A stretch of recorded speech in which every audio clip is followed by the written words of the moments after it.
Well, good evening, ladies and gentlemen. My name's Councillor White, John White, and I'm the chairman this evening. On my left is the Vice Chairman, Councillor Heaney. The other councillors sitting on the two sprigs are members of the committee. They will be the ones who ultimately will debate and vote on the applications in front of us tonight. On my immediate left and right are TDC officers, including Head of Planning, Committee Solicitor. This is a formal committee.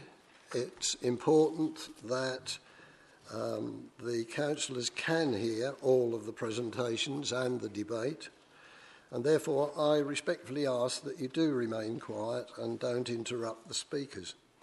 The order of business tonight for the planning applications, on most of the applications, will be the officer will give a presentation, then we shall have public speaking, and I say two of the applications there won't be any public speaking on, but I will come to those later. Then we get any further comments from the officer, then the committee will ask questions, debate and finally vote on the application. And I should add that this meeting is being recorded by the council and will be available on the council website in approximately 10 days or so. So, if we turn... the whole of room 34 is laid out with chairs. If somebody can't get them, it is feasible to bring some through, but the loudspeaker system is also connected in room 34, so they will be able to hear what's going on. Thank you for that. Before I start this evening, the full agenda, I would give you notice, as I did this morning on the site visits, that I intend bringing application that's down on the agenda as A3. It's, as you would expect, the Weeley application, and I'm bringing that right forward to the first position because obviously from the audience that is the principal item for this evening. Now back therefore to apologies for absence and substitution. Thank you, Chair. Apologies were received from Councillor Brown with no substitution and Councillor Crawford with no substitution. Thank you very much. And now to the minutes of the last meeting. This is where we take them for accuracies, omissions or anything else. And I have to say that the applicant has written in he didn't agree with one of the contributions. It was, in fact, the final proposal. And so I have asked the proposer and the seconder if they have any comments to make. Otherwise, we will take them as read. So I'm going to turn to the proposer and the seconder and see if they've got any comments. Certainly from my position as proposer, I don't see any material difference. Thank you very much. And the seconder? As read, Chair. Right. Now, are there any other omissions or any other additions? Or can I take those as a true and correct record? Yes. I can. Yes. That in favour. I'm getting nods all around the table.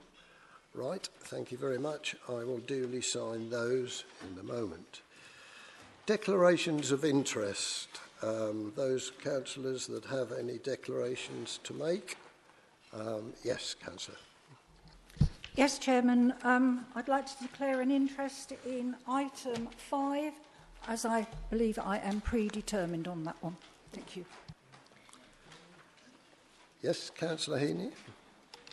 I'd just like to mention that I won't be sitting, I'll be leaving the room on the JWIC application as I was not there at the site visit. And also, I'm going to sit as chairman on the Colne Way Point Clear application, but I won't be making any comments whatsoever, as I was not at the original site visit.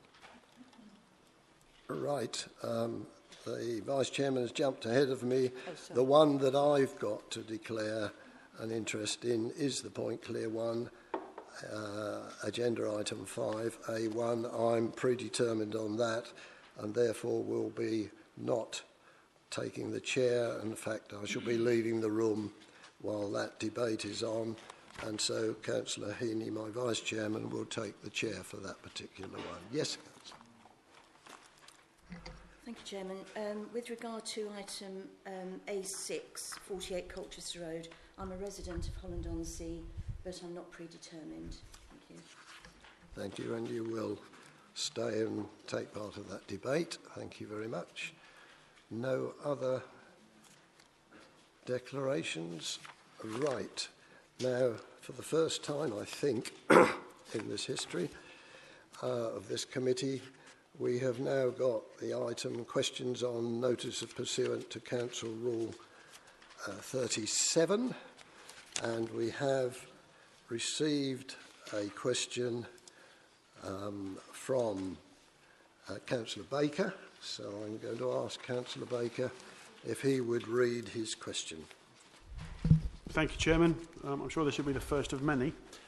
The NPPF 2018 was published by the Government on the 24th of July 2018, together with the Housing Delivery Test Measurement Rulebook. As this document is now referred to in our latest agenda, when are we as a committee going to receive any training input as to how this might affect our deliberations in the months to come? Our next planning training is scheduled for Tuesday the 25th of September. However, this will be after September's planning meeting, which I personally feel is leaving it too long. Thank you, Chairman. Well, thank you very much, Councillor Baker, for the question. The revised NPPF, the National Planning Policy Framework, was published in July 2018. The reports in the Planning Committee agenda tonight do make reference to the revised NPPF, highlighting the areas of particular relevance to the applications being considered. The framework is taken into account in the recommendations that are being made to the committee. As you correctly point out, training for members is scheduled for the 25th of September, and this event would focus on the revised framework. However, officers have identified two earlier dates, either Monday the 10th of September or Wednesday the 12th of September, when training could be held. These dates are subject to the usual administrative processes, such as whether the rooms are available, etc. And so member training on the revised NPPF could proceed on an earlier date. That is before the next planning meeting on Tuesday the 18th of September.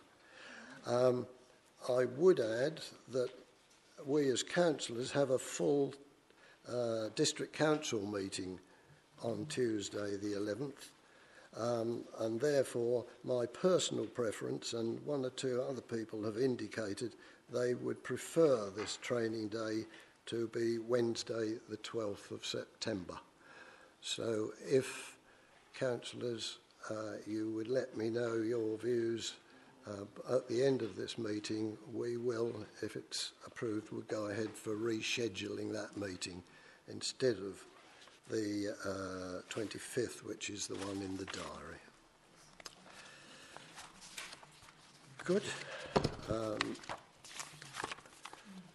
Now, that's the first question. So now we go to actually the planning application, which on your agenda is down as A3. It is a planning application 17-02162. It's an outline permission, land to the south of Thorpe Road, Weeley, and it's found on pages 63 to 100 on your agenda. So I turn to Mr. Norse, I think, is going to tell us about that application. Thank you, Chairman. Yes, just to repeat what the Chairman said, this is application 17/02162/OUT, land south of Thorpe Road, Weeley. It's an outline application with all matters reserved except for access for 280 dwellings, a two-form entry primary school, 56-place early years nursery, up to 3,000 square metres of office B1 use on 1 hectare of the site, and associated buildings, drainage systems, boundary treatments and hard surfacing, as well as public open space, vehicular access from Thorpe Road, a pedestrian footbridge over the railway line, and the closure of the existing level crossing and formal diversion of public footpath number 5, Weeley, over the new railway bridge. So members will be familiar with the site. You went on the site visit this morning. Obviously, it's the site immediately behind these offices. You can see the extent of the application site marked in red. It includes a small area of land to the south, which is where the pedestrian footbridge is located. You'll note the proposed access is through the existing vehicular access immediately to the east of this building at Barleyfield Drive. And there's a small, and the existing farm access at this point, which is Ash Farm, that will be used in future as a pedestrian access and cycleway. So that's looking just the view above the site. As noted, there are a number of existing public footpaths. There's one running down the east side of the site in this location, which then runs across to the centre and down towards a small area of woodland at this point. And that's where the railway line is. There's also a field boundary, which is fairly well defined, consisting of a ditch and some existing tree and shrub planting at this point. So this is looking along Barleyfield Drive itself. So looking from Thorpe Road into the existing access way. This will actually be widened to facilitate the additional traffic which will be generated by this development. That's the existing end of the main access at Barleyfield Drive. It's looking across the northern part of the site. This end of the site, if you like, is fairly flat, but then it does slope steeply down towards the railway line. That again is just looking across the northern part of the site. Then other views again, then looking towards the existing residential further to the west of the site, which includes St Andrews Road. So we move down the site. This is the ditch I was referring you to. There's a small bridge at present across that. That then moves into the second part of the site. And as you can see, the site does start to slope quite steeply at this point. So again, that's just another view of the hedge and looking west towards the existing residential development. This is looking back towards the Barleyfield Drive development itself. As you know, it's a relatively recent development. And again, another view looking down across the site. This is the small sort of copse of woodland that is towards the southern end of the site, and this existing footpath takes you down towards the railway crossing. And that's the existing railway crossing. As members are aware, at the moment it is simply a crossing across the railway line. There's no bridge or other facility to cross the track apart from going across the line itself. That's looking back towards St Andrews Road, and again the existing residential development to the west of the site. And again, there's an existing public footpath which leads down from St Andrews Road and gives access towards the crossing of the railway line. So that's at the junction from the street with Thorpe Road and Colchester Road. Again, that's looking back along Thorpe Road towards the entrance to the application site. That's Ash Farm, which, as you'll note, is next door to the council office. It's a Grade 2 listed building. That's the existing access into the farmyard, which I referred to earlier. That, in the future, will become a pedestrian cycleway from the application site. That's just a block plan of the site. Now, as I noted earlier, this is an outline application with all matters except access reserved, so we don't have detail at this stage of either the proposed dwellings, the open space, or the commercial buildings. But the applicant has supplied this indicative layout, which I think is useful. It shows the main access point, again via Barleyfield Drive, as I mentioned, and existing pedestrian access at this point. There'll be an area of employment land located on this area, which is part of the existing farm. The two-form entry primary school I referred to is also located within this area, so in effect sandwiched between the proposed development and the existing residential dwellings to the west. There'll be a main spine road leading through the site, then secondary access roads coming off the main spine road, but again we don't have the exact layout. This is indicative only. There will be a requirement to keep the existing footpath accesses open. The only change will be at this point where the proposed pedestrian crossing is, and I'll look at more detail of that in a minute. Our landscape officer has requested that a substantial planting belt is provided to the south of the site where it meets the railway line, and that's indicated on this plan. That's the proposed plan for the pedestrian crossing. It is quite sizable. I think the main reason for that is simply because it's in a ramped form, which provides access for disabled and things like pushchairs and so on. So I think it's to give full access across the railway line to serve the existing public footpath routes. In line with the allocation in the local plan, which this site is, this would have to be completed and provided after occupation of 100 dwellings. So that would be the trigger point for provision of this. These are just a few details of the existing access. It's not a great plan as shown, but in effect there'll be a widening of this existing access point into the main site itself. And basically what's been shown here are just the tracking for vehicles using the proposed access and nearby adjoining roads. So this is the existing footpath routes. As I've noted, there's a footpath to the east side of the site, which leads across the current field boundary, and then comes straight down to the railway line. There's also one going back into St Andrews Road itself. As I've noted, these will be retained as footpaths, but the exact format of how that will be provided will be part of the detailed scheme. The only diversion would be the existing area through what is the existing woodland in order to facilitate the new crossing of the bridge. So that will be the only diversion or footpath diversion that's taking place. Chairman, that's in summary. I'll just summarise the infrastructure which will be provided as part of the Section 106.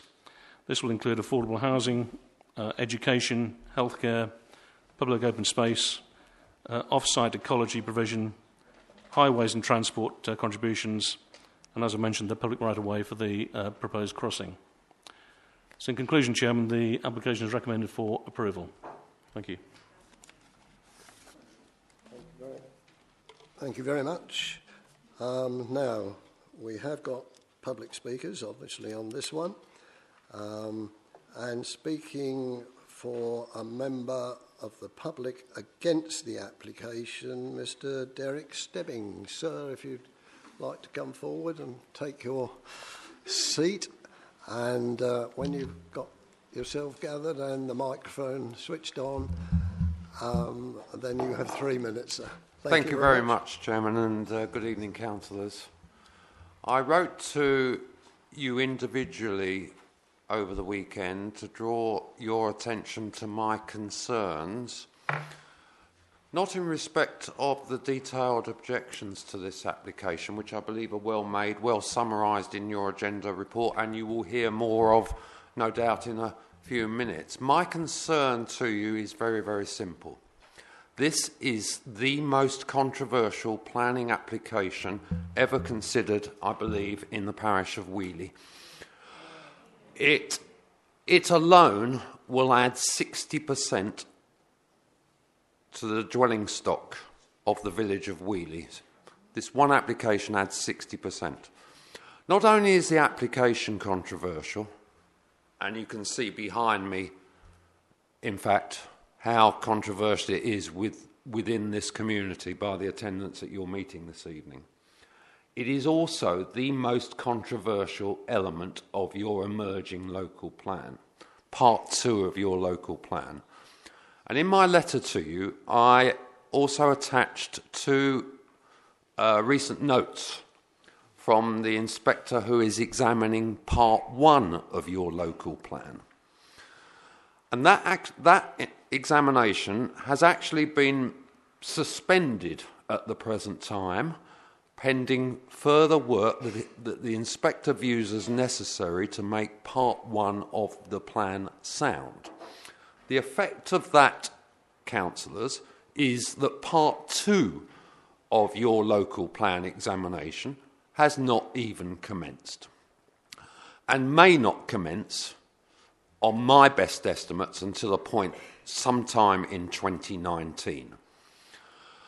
Therefore, your consideration this evening of this application on what is the most controversial site within your emerging Part 2 local plan will completely disenfranchise those people, many of whom are sitting behind me, who have made objections to the local plan entirely in good faith.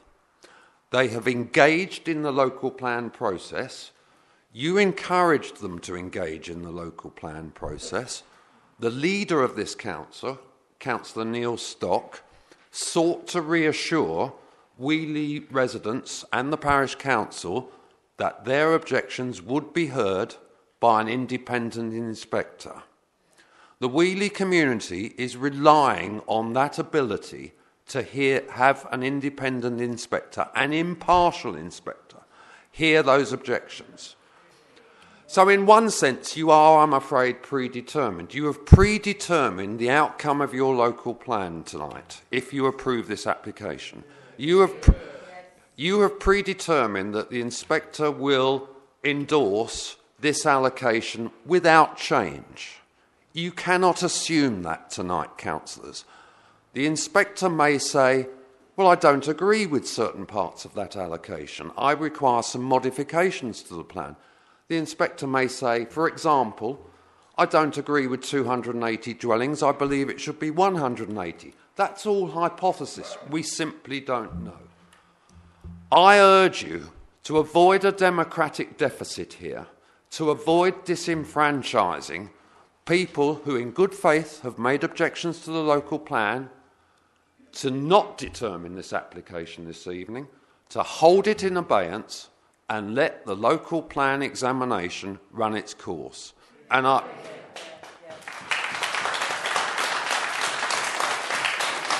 my last word, Chairman, thank you. Endorsed as recently as July the 24th, you have commented on the NPPF2, as it's known. The Secretary of State, in releasing that document, said this government is committed to the plan-led system. What you're doing this evening is not a commitment to the plan-led system. Thank you very, very much. Thank you.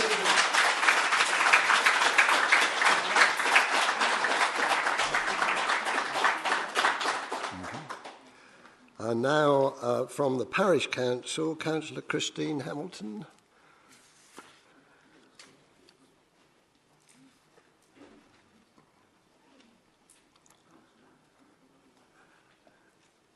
Welcome, Mrs. Hamilton. You've been here before. You know appreciate the time, and you've got 3 minutes as well.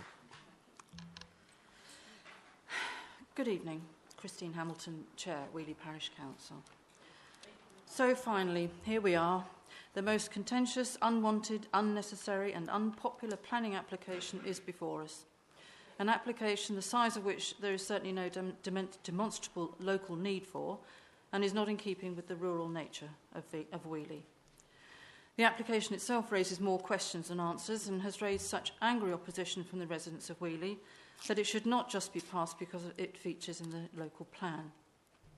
In fact, because it has raised such local opposition, it should be put before a planning inspector alongside the very valid concerns of the residents and let him decide. This is too important to just be waved through the process.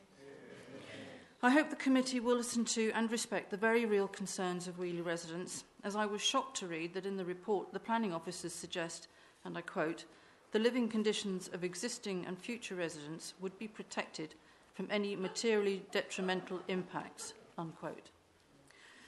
I notice that Rose Builders are not the applicants on this application. Perhaps they plan to move the site on once planning approval has been secured. Whilst we all accept that a certain amount of new homes have to be built in our midst, the increase in the housing stock of the village, which this application will bring, as you've heard, almost a massive 60%, will be devastating for the community. The fact that this land has been included in the draft local plan should not mean that it cannot be withdrawn. After all, the inspector hasn't yet signed it off, and if the will is there, all things are possible. Even Weeley Heath housing stock is increasing by almost 30%. This huge growth is certainly unjustified, particularly as we can already demonstrate a very comfortable 6 years housing stock without this development. As already has been said many times, the infrastructure cannot support such an influx. The train service is poor, certainly not good enough for a commuting population, which many of the new residents will undoubtedly be, and the station forecourt is unusable for parking in its present state. The bus service is abysmal. I did notice, by the way, that the new bus stops in Thorpe Road, which were one of the conditions for the approval of the application, are already in situ. Even a financial contribution for doctor's surgery provision cannot ensure that GPs will suddenly start flocking to our area to look after the increase in local demand. The primary school provision, which in itself is insufficient, is all very well, but what happens when these children move on to secondary education? Where will they go? And what are the plans for the current St Andrew's C of E primary school? What will the teenagers have to occupy their time when not at school? As we all know, idle teenage hands have the capacity to create a hotbed of vandalism. Even with the proposed new road layout, the number of cars using the only access from the site onto Thorpe Road will be unacceptable, joining an already overloaded traffic flow, which for the most part has complete disregard for the 30-mile-an-hour speed limit. It is, after all, still a B road. Can the committee confirm that the 84 social housing plots will be allocated to local need? Or are we to assume that certain London boroughs will be banging on the council office doors demanding that their overstretched housing list is given consideration? That would be devastating for the local social housing waiting list. Can you also confirm that an in-depth archaeological study of these ancient fields will be carried out with a degree of urgency? I could go on, but you've heard all these very valid arguments before. Suffice it to say, the very fabric of this lovely rural village could be destroyed forever on your watch. At the very least, this submission should be scrutinised in detail by a planning inspector alongside the concerns expressed by this community. The residents deserve at least that. Ladies and gentlemen, you have the power to influence the outcome of this planning application. I beg you to examine your conscience, look deep into your hearts and do the right thing by this community, our community, which, if this application is approved, will be shattered. Thank you very much.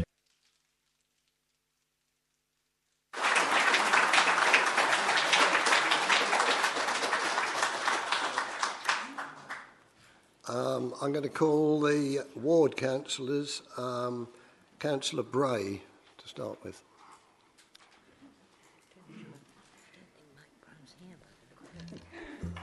Thank you, Chairman. Good evening, members of the committee. Thank you again for allowing me to speak to you on this occasion. I will be endorsing most of what you've heard before, in fact all of it. Chairman, Weeley is fully aware that the development of this site will likely ultimately be built in Weeley. But the vast majority of residents in Weeley believe that an alternative site to this one is far more sensible and would serve the community and the district far better, as well as being less intrusive and more accessible to its future residents. What you're hearing tonight has nothing to do with NIMBYism. It is simply a case of where exactly in a village such a development should be placed. Undoubtedly, the people who actually live there will know better than anyone what will work and what will not. Ignoring them would be complete folly. As a quick reminder, and I'm sure nobody needs it, the National Policy Planning Framework states clearly that public opinion should both be sought and taken into account. Obviously, therefore, contrary to some comments I've heard in the past, public opinion is a planning consideration. Otherwise, the National Policy Planning Framework would not insist that it is taken into account. I think the case against this option, and I'll call it that because there's more than one, has been well made by those who have already spoken and the various letters of objection. So I do not feel the need to repeat the points that have already been made.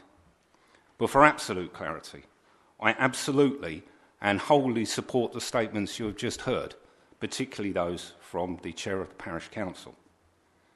As such, I would certainly want to see this application refused. However, following the communication from Mr Stebbing, I'd like to focus on some of the points that Mr Stebbing made. As a former local plan inspector, among many other titles, he is clearly the most qualified and experienced person in this room tonight regarding the application before you and its connection to our ongoing local plan. That being the case, it would of course be both ridiculous and potentially negligent to ignore the observations he has made. He is of course absolutely correct in his statement that assurances were made to the people of Weeley by our council regarding this particular site and its inclusion in a local plan. He is also absolutely correct when he says that determining this application tonight would permanently prevent the local plan inspection from making a judgment in future, which of course was the assurance given by our council. I am deeply concerned, therefore, Chairman, that this application, if it were determined tonight, could damage severely and irreparably the reputation of this council. Who would ever believe an assurance given by our council at any time in the future again? I'm sure that our officers will advise us, and correctly, that the applicant could and perhaps would go to appeal for non-determination if you choose not to determine this application tonight. You will likely be told that if the applicant, did so, he would have a good chance of winning. I agree.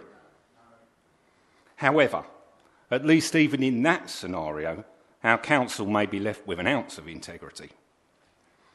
God only knows what the people of Tendring, and indeed the press, would make of a clear departure from moral acceptable behaviour that determining this application tonight would represent.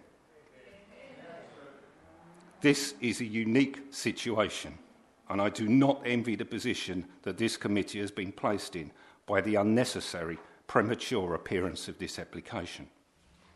We all know the developer will not start construction tomorrow or the next day, and likely not even next year. So why the urgency? In fact, all that would be achieved by determining this application tonight is the permanent prevention of the local plan inspector to make a judgment completely contrary to the assurance given by this council. Therefore, Chairman, I'm going to do something I'm not sure has ever been done before, but I will respectfully but formally request that committee submits and supports a motion not to determine this application tonight. It is my opinion, and the opinion of a great number of other people, that any other course of action could only be seen as irresponsible, reprehensible, and contrary to the interests of the people we claim to represent. Thank you.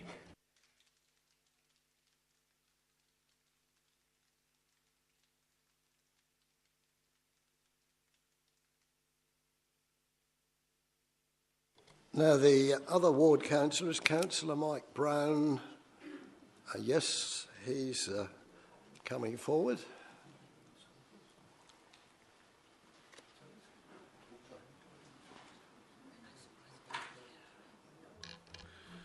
Thank you. Good evening, councillors, Chairman. Once again, we're discussing a development that 99% of Weeley residents do not want, and I am going to ask the Planning Committee to refuse it or defer it to after the local plan is accepted. Weeley is full up. Percentage-wise, Weeley is getting to the point of doubling in size and beyond. Living standards in Weeley are lowering. Why? The same statistics that have been used on other developments still hold water. 1, there's not enough employment in the area, and what little is proposed will not sustain this development. 2, traffic movements. I estimate is a school and 280 houses, 600 traffic movements a day could probably apply on already clogged roads and early morning commuting routes. There are 2 doctors in range. Both are struggling. I live in the area, and anything non-urgent, a 3-week wait for an appointment is average. The development site is one of the few unspoilt areas where residents can walk their dogs, etc., without driving or crossing main roads. Although some provision is made in this application for schooling in this area, parents can't get a placement in their local school of choice when it comes to the secondary school. 6. Returning to traffic movements again, I wish to emphasise the traffic chaos that is caused during summer now along the B1033, and during the morning rush hour the traffic backs up to the bypass for hundreds of yards, which turns the Weeley Clacton Road into a rat run as it gives motorists priority on the bypass roundabout. This will only get worse when the St John's development for over 900 dwellings is completed, along with various other small schemes. The road alterations that this development needs eliminates the lay-by opposite, which is the well-used and the last one before Frinton. A small point, but nevertheless a point. All the points I've raised, I believe, makes this development not wanted, not needed, and planning-wise unsustainable.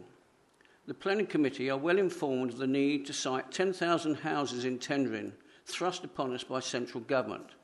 But at the moment we have powers to say where is appropriate. Weeley is not appropriate. It has already received what would be classed as its share. And some of the transport statements that Weeley has great connections is tosh. Policy SP1 indicates Weeley as a rural service centre. We only have 2 good trains a day to Liverpool Street, with no room for improvement, as Liverpool Street is at capacity. As already stated, the roads are poor in the area, and road improvements, such as they are, already outdated. Early morning traffic inches its way towards freighting. This development needs to be nearer employment, nearer the A12, nearer Ipswich, nearer Colchester, nearer London, closer to faster transport hubs. I would ask the Planning Committee to take a good look at the planning entry into the site. It seems flawed, as it opposes the caravan site homestead. Again, I ask the Planning Committee to defer or to refuse this application to after the local plan. Thank you very much.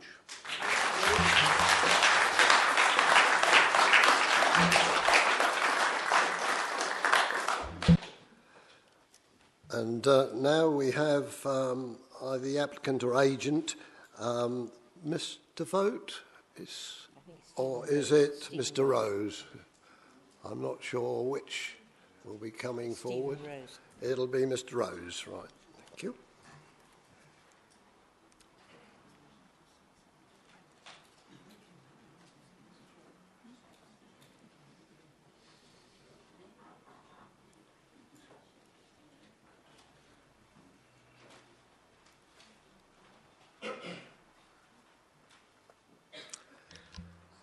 Chairman, members, Head of Planning, officers.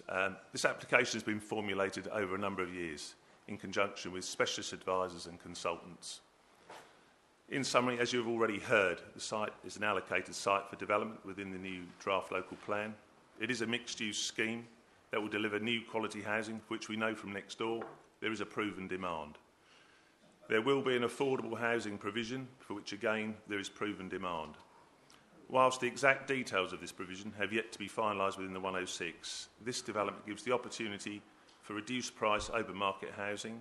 It could also offer new homes to rent for young Weeley connected people at a low cost.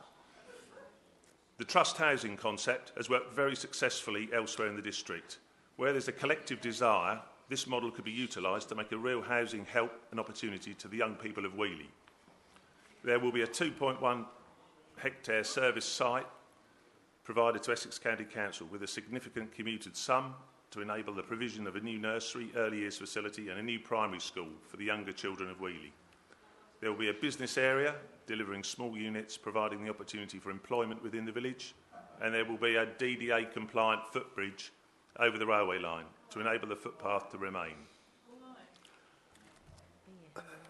Network Rail have an aspiration to close the current crossing, and this will enable the footpath to remain in perpetuity. Overall, and in summary, this mixed-use scheme is an allocated site within the draft plan. It will provide the opportunity for 21st century new primary school and nursery for the children of Weeley. It will provide local employment prospects, and it will deliver affordable housing that could offer direct help to the young people of Weeley who wish to stay within or return to their village, widening the opportunity for 3 or even 4 levels of generational continuity. This multi-generational living within the village will help reinforce, deepen and strengthen the community of Weeley. Our consultants advise there are no technical showstoppers. All the statutory consultees have no objections, and therefore we ask that you support the officer's recommendation, enable this site to play its part in delivering the council's vision for the district as outlined in your draft local plan. Thank you. Thank you. Thanks, Frank.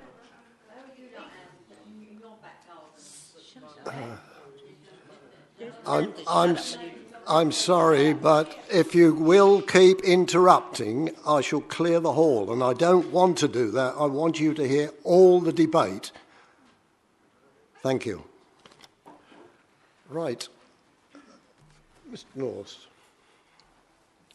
Chairman, I don't think there's any sort of new issues been raised within the debate. Just one thing to refer you to, within your update papers, there is an officer response to the first speaker who spoke this evening, which I think it might be worth reading out. If I can read out the officer response, I think that might put a certain amount of balance to the arguments put forward. The National Planning Policy Framework gives advice on determining planning applications. It provides a reminder that applications for planning permission are required by law to be determined in accordance with the development plan unless material considerations indicate otherwise, and that decisions on applications should be made as quickly as possible. The framework says that local planning authorities may give weight to relevant policies and emerging plans according to the stage of preparation of the emerging plan, the extent to which there are unresolved objections to relevant policies, and the degree of consistency of the relevant policies and the emerging plans of the framework. The framework goes on to say that arguments that an application is premature are unlikely to justify a refusal of planning permission, other than in limited circumstances where both the development proposed is so substantial that to grant permission would undermine the plan-making process and the emerging plan is set at an advanced stage but is not yet formally part of the development plan for the area. And we note that paragraphs 6.17 to 6.28 of the Officer Report on pages 85 to 88 discuss these points. It concludes that taking into account the application site's status in the emerging local plan and the imperative to deliver new homes and to maintain a 5-year supply of deliverable housing sites, the principle of major residential and mixed-use development on the site is acceptable. So that's the response to that, Chairman. That's it, really. Thank you very much. With the list of speakers and the officer's reply, councillors, it's now your turn. So, yes, Councillor Baker. Thank you, Chairman. Yes, I think this is going to take some time. I just got a couple of questions to start with, and there's bound to be others come up. With regard to the intended closure of the existing level crossing, and this is one for the officers hopefully, Network Rail have decided that they want to close a number. Is this particular level crossing, is it part of the larger closure proposed, which was consulted on last year and which is yet to go to a public inquiry to be determined either next month or the month after? The emerging plan has now reached an advanced stage of the plan-making process. Can that be clarified in simpler English for me? If it's been submitted, does that then make it an advanced stage? Because as we've heard and as we know, Part 1 has not been found sound, parts of it have, some of it's come back, and we get to look at Part 2. Those are the first two questions, Chairman. I'm sure there'll be others. All right. Would you like to take those? Chairman, in respect to the level crossing, we're not aware that it's going to a public inquiry as such, but obviously it does form part of this planning application. Do you want to respond on the... The head of planning will respond on the other matter. Yeah, as Councillor Baker said, the plan was submitted to Government for examination last October. So it is in an advanced stage in that the Council has clearly said this is the Council's proposed plan. It's a publication draft of the plan. It's a sort of will of this council that that plan be examined with a view to it being adopted. But it hasn't been had that public examination as yet. Thank you. Any comeback on Councillor Baker, or are you happy with that? Right. Councillor Everett. Thank you. I'd like to unpack that a little bit more, please. What exactly is the weighting that we should be giving to the local plan in its current situation and in this current situation, and specifically relating to this application? What weighting should we be giving it? Right. I think it's important that we answer each individual question rather than tally them all up. So, Head of Planning. Thank you. Well, of course, the guidance doesn't give you an absolute sort of straightforward answer. It's a case of, as it often is with planning matters, of weighing different factors. And so, as Mr North said earlier, he referred to the relevant parts of the NPPF. So the starting point is that planning applications should be determined in accordance with the development plan, unless other material considerations indicate otherwise. And obviously, in our particular situation, the adopted plan is recognised to be out of date, certainly in terms of housing supply matters. So looking then, it gives some guidance, paragraph 48, about the weight that can be given to emerging policies. And there are three factors that you should take into account.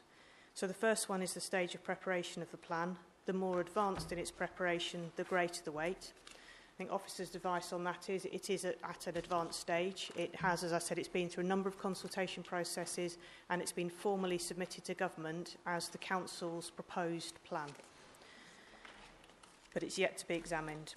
The second factor is the extent to which unresolved objections to the relevant policies exist.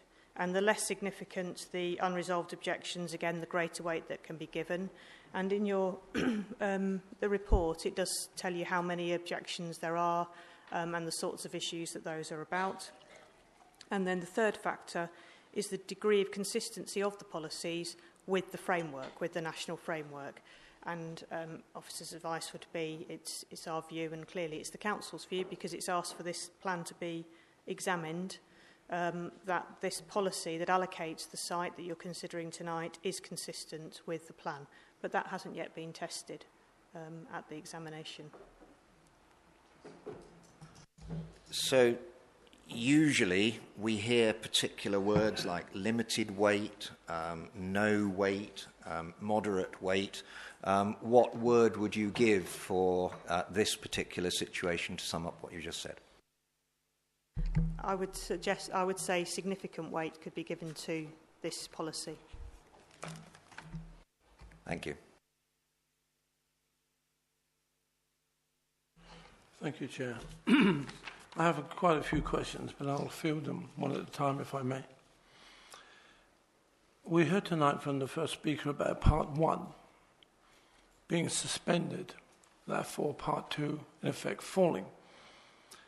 Could you expand on that?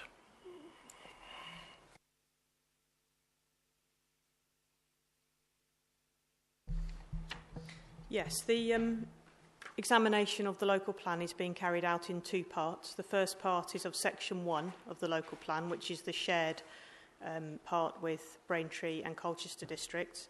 And the second examination will look at the individual Section 2s from those councils' local plans. At the conclusion, following the conclusion of the examination of the Section 1, the inspector wrote to the three authorities and outlined areas that he felt need to be addressed in terms of providing more information, more evidence to demonstrate and to make Section 1 of the plans sound. He's written on two more occasions. The second letter was to confirm the housing need requirements for the three authorities. In the case of tendering, he confirmed that to be 550 dwellings per annum in his view. And the third letter that's been referred to tonight was responding to the councils about sort of process questions, about the options that he set out in his first letter. So I certainly wouldn't use the phrase that Section 2 has, I think you said, sort of fallen. It hasn't been examined, it hasn't been looked at by an inspector as yet. The councils are waiting to conclude the examination of Section 1 before proceeding to the examination of Section 2.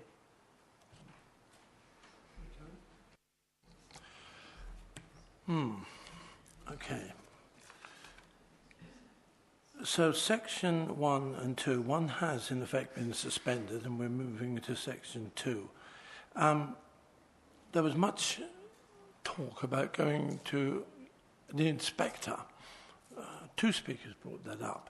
What mechanism, if any, is in place for us to move that to that, and what decisions are before us?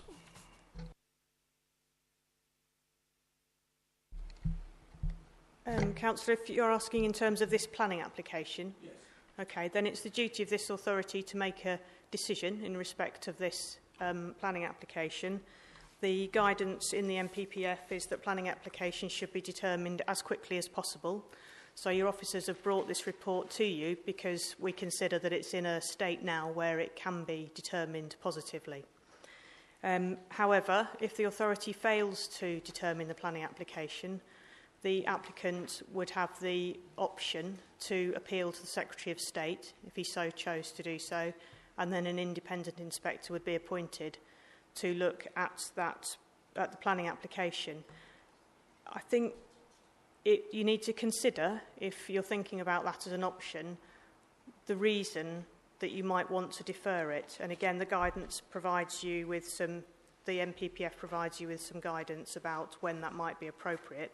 I think Mr Norse has actually already referred to it, and it's in the report, that those opportunities, the framework says, are very limited.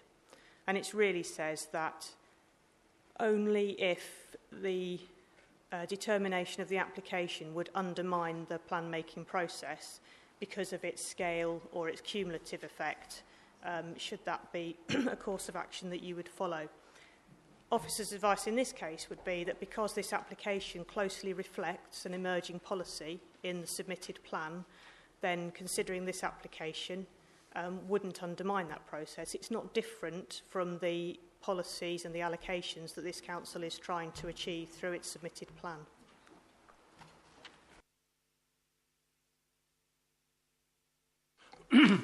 So there is no avenue with the application before us for us to move it directly to an inspector. We have to determine it as it's written down before us tonight. You don't have an option as a committee to kind of refer it up to the Secretary of State. Your duty is to determine the application. As I say, if you fail to do so, then really it's the applicant that has an opportunity to ask for an independent inspector to consider it.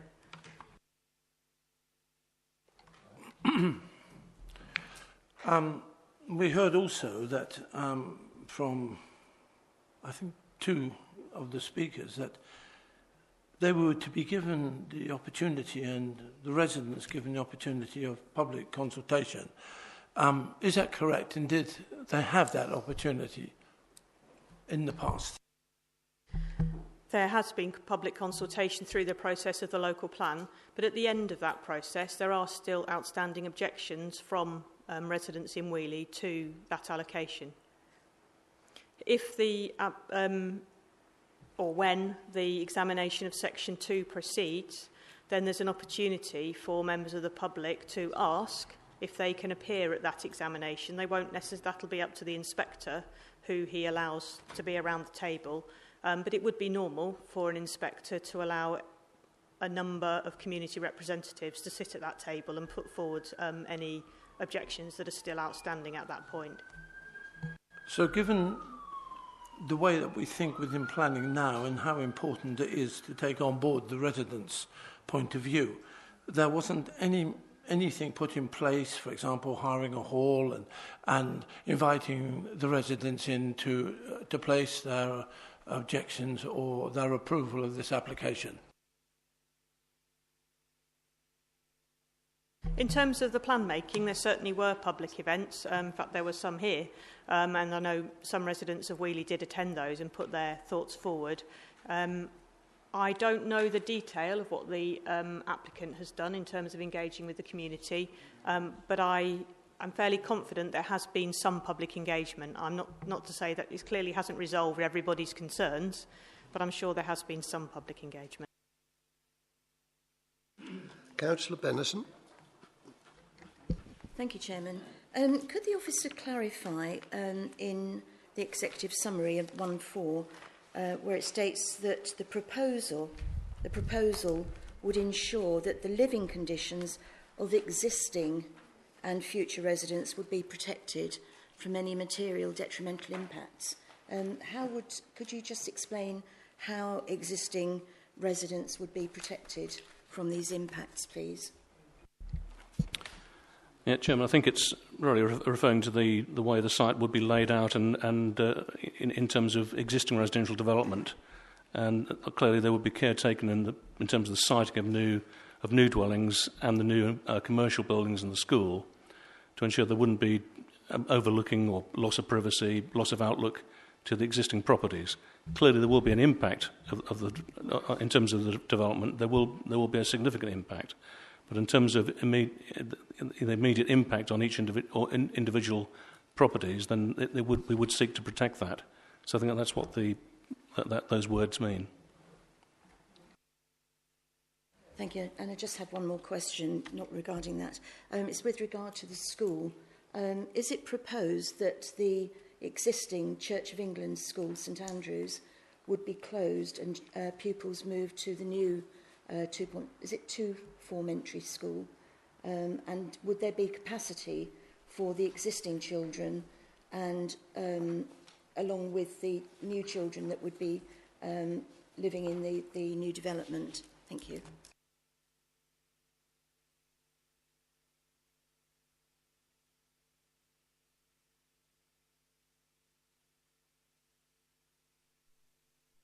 Whilst the officers are just searching for that, I would remind you again, all these sort of matters are reserved for the full application. All we're really talking about tonight is access only. But you raise a good point, and I'm sure the officer might comment on it.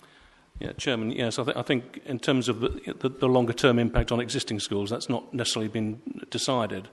But there's been an assessment of the need derived from this specific development, which obviously there would be a specific need in terms of pupil numbers, and that is addressed in terms of the contributions being sought by the Education Authority.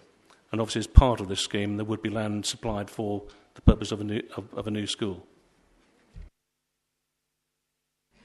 Thank you very much. The reason I asked the question is because I was led to believe this morning that the existing school would be closed and children would be moved to this new school. So I just want to make sure there's enough capacity to take children of the whole of Weeley and elsewhere, because children come from elsewhere to St Andrews.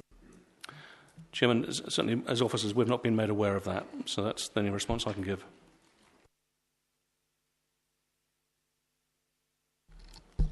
Thank you, Chairman.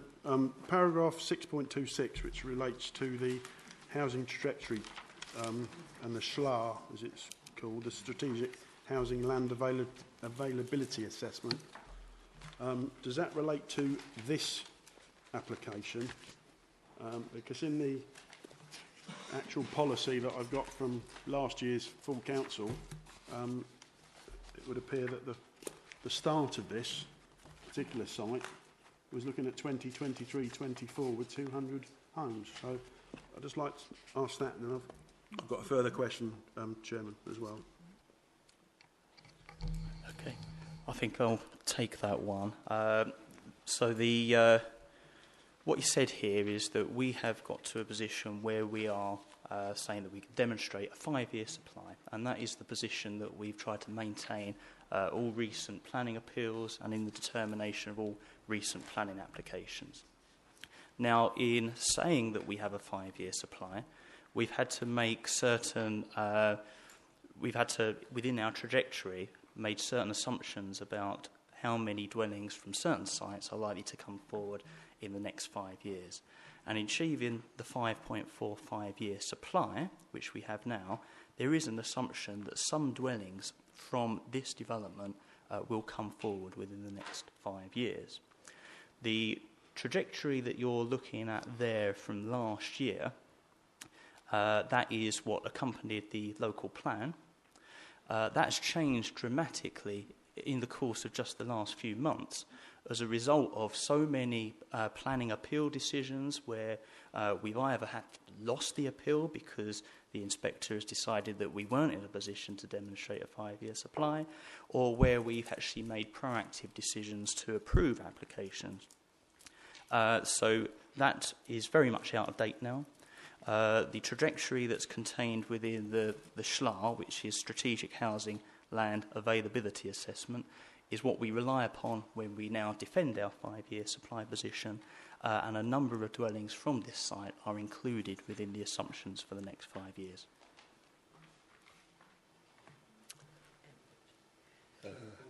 Councillor Baker. Can I just go one further with a question that I'd like an answer to? I know we've talked about the emerging local plan is at an advanced stage, but I looked at the local plan documents online when we got the agenda, knowing that this was obviously going to be very controversial, and read the objections that the local residents have put into the planning inspector. If we approve this application, where do those residents stand with regard to the comments they've made to the planning inspector about the fact that this site should not be included in the local plan? We'll have already decided that it should go in when we've submitted it to be looked at to see if it should go in. And those objections haven't been resolved. And there's a comment at 6.27 with regards to the SHLA and the numbers. All issues raised in objections are resolvable. But that's an opinion of a planning officer. That's not an opinion of the planning inspector. That should say possibly resolvable. So I'd like to know where we stand as a committee if, and it is an if, we would like to approve this. How does that stand with us at the local plan when the planning inspector looks at it and goes, well, I'm not even going to look at that because you've already decided. So you've taken it out of my hands. Thank you.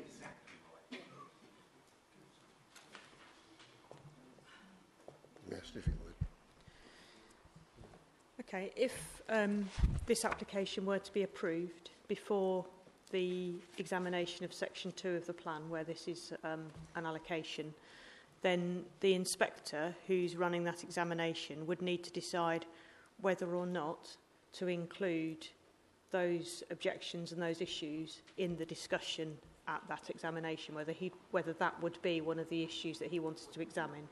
He may well come to the conclusion that if planning permission has already been granted, there's very limited benefit in spending examination time looking at those issues.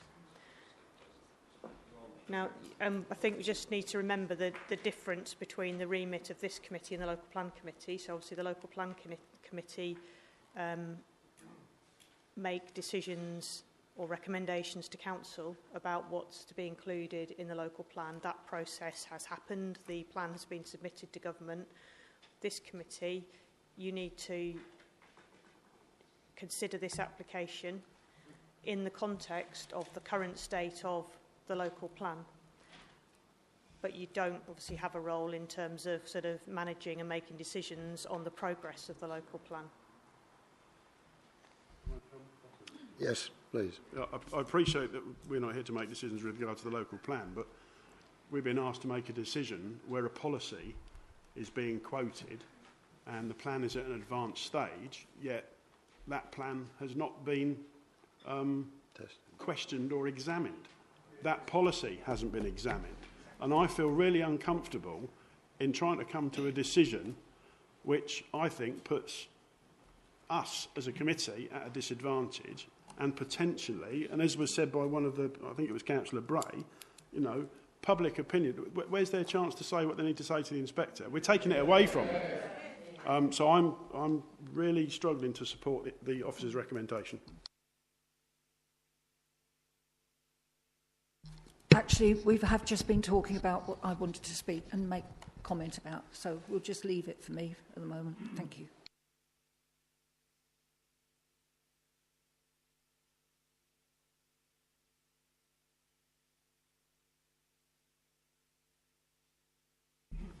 Thank you, Chair. Yes, so in terms of Councillor Baker's concerns, I think the most helpful thing I can do is take you back to paragraph 49 of the NPPF. What you're really describing, although you haven't used the word, I think is prematurity. So it's about determining a planning application before there's a policy in place to support that planning application. And paragraph 49 talks about that. It says that arguments that an application is premature are unlikely to justify a refusal of planning permission other than in limited circumstances. And there are two things that have to be satisfied for that to be the case. One of them is that the development proposed is so substantial, or its cumulative effect would be so significant, that to grant permission would undermine the plan-making process by predetermining decisions about the scale, location or phasing of new development that are central to an emerging plan. So on that one, clearly it is a significant part of the local plan, but officers' view is it's not so substantial that it would undermine the process. In the context of needing a supply of 10,000 homes through the plan period, this particular proposal is for 250, so it is significant, 280, significant in terms of the scale of this settlement, but in terms of the local plan strategy, the spatial strategy for the plan period, officers have thought about that, weighed it and felt it's not so significant to undermine the plan. And then secondly, it also has to be the case that the emerging plan is at an advanced stage but not yet formally part of the adopted plan, and it clearly does meet that one. So it's really to what extent committee feel that the grant of this permission would undermine the plan-making process.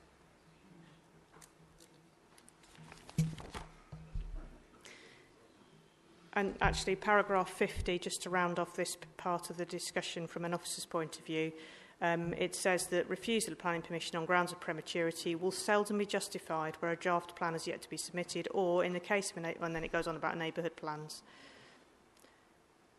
So the local planning authority will need to indicate clearly how granting permission for the development concerned would prejudice the outcome of the plan-making process.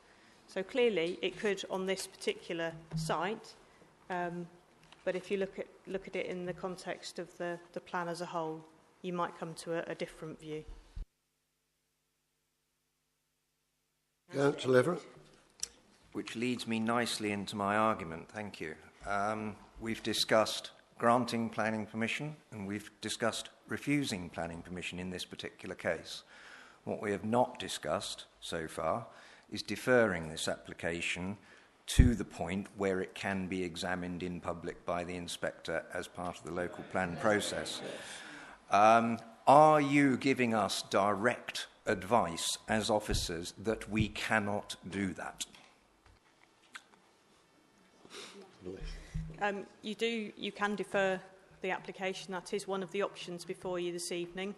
I would advise you against that because I think, as our first speaker said, it's quite likely that the examination of Section 2 will happen sometime next year, and so we're not talking about deferring for a few weeks. It will be for a substantial amount of time. As Mr Guyver explained already, the council can demonstrate a 5-year supply of housing land at the moment. That supply includes an assumption that some housing will be delivered on this site and other sites, and obviously to maintain a 5-year supply, more planning permissions have to keep being granted. I think if we sort of fast forward to a potential appeal and a public inquiry about a non-determination, if this planning application wasn't determined, we would need to explain to the inspector what harm this development would cause and why we didn't think it was any longer needed in the supply, the housing land supply, which I think would be a challenging line of argument given that it is in the submitted plan and it's in the SHLA. Right. Thank you for that. That was really helpful, and I'd just like to unpack a little bit about the housing land supply. As Gary will know, I was at the most recent planning inquiry where these figures were discussed at great length. And I believe I'm correct in saying, and I'm sure I'll be corrected if I'm not, that we are talking about 40 houses on this site being part of the local plan for the 5-year supply. 40 houses equates to 0.1 of a year's housing. We have a 5.45-year supply of housing, so 0.1 is not going to make an appreciable difference to it if we lost this site for the time being, i.e. in the time when before it would go to a planning inquiry, whereupon we would gain it again. So actually the point about the 5-year supply, I suspect, is slightly irrelevant. Not totally irrelevant, but slightly irrelevant. Yep. Councillor Heaney. I'd just like to ask a question, in fact 2 questions. Have we determined any applications that are in part 2 of the plan? And if we have had them before us and then turned them down and they've gone to the inspector, has he passed them, or what? Can you just tell me that off the top of your head?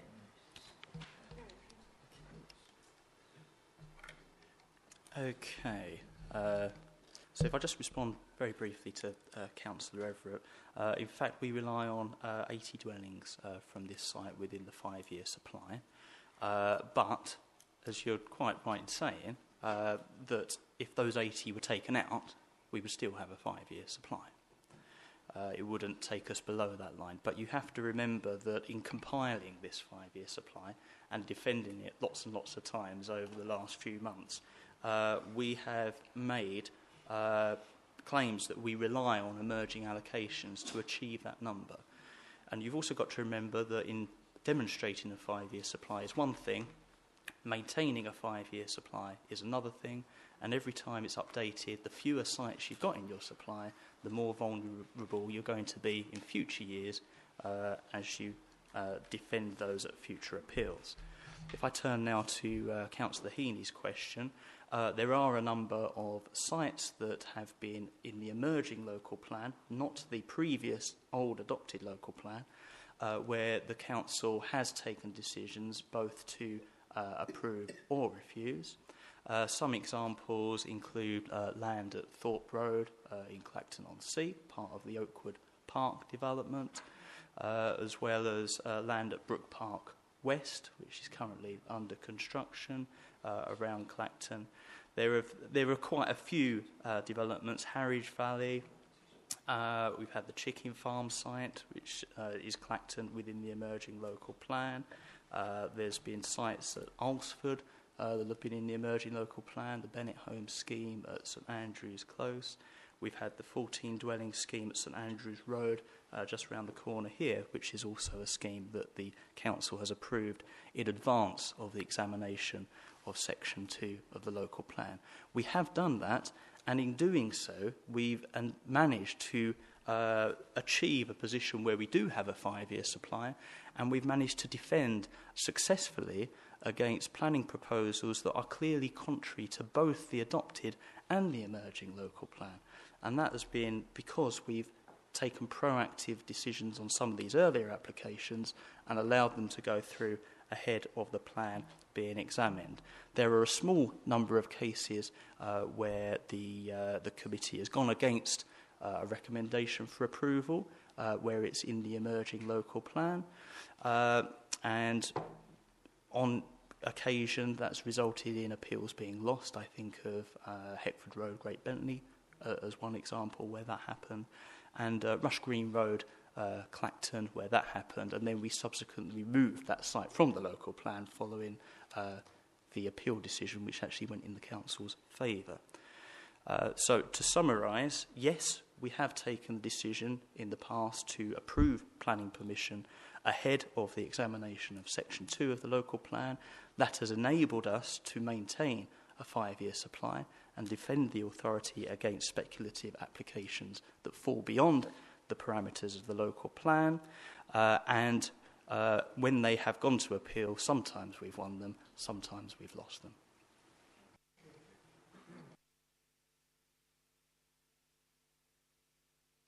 I can't remember what I was going to ask, but I found something else. paragraph 49 of the MPPF, the new one, part 2 or number 2, as the gentleman said. I've just been reading it and rereading it while Gary was explaining all the 5-year housing and supply bits. An application is premature. Arguments that an application is premature are unlikely to justify a refusal of planning permission, other than in the limited circumstances where both the development proposed is so substantial. It's 280 homes, and we've heard people say it's a 60% increase of dwellings in Weeley, or its cumulative effect would be so significant. Well, that must be just Weeley and its environs, really. That to grant permission would undermine the plan-making process by predetermining decisions about the scale, location, and phasing of new development, etc. Well, surely, if we say yes, we're going to do that, because I'll say it again, people have made objections to it being included in the local plan. They've made objections to this planning application. They're the same objections, and some of them are quite substantive. I mean, one of them in the agenda actually says it should be removed completely and should be put somewhere else, potentially. Whether that's in Weeley or other part of the district, so be it. And the emerging plan is an advanced stage. Well, we've heard officers say that it is. But it's not yet formally part of the development plan for the area. Well, it isn't. So I think we could quite justify refusal of this planning application using paragraph 49 of the MPPF. Thank you, Chairman.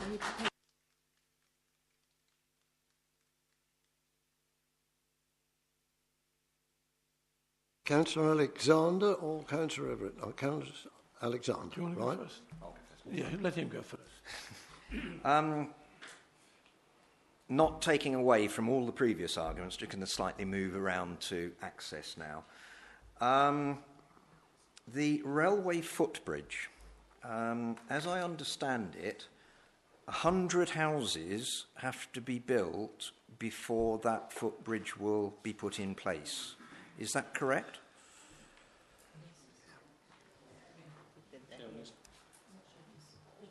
Richard.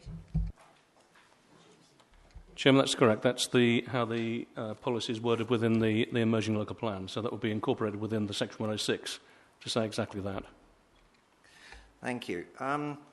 Do Network Rail have any comment on that?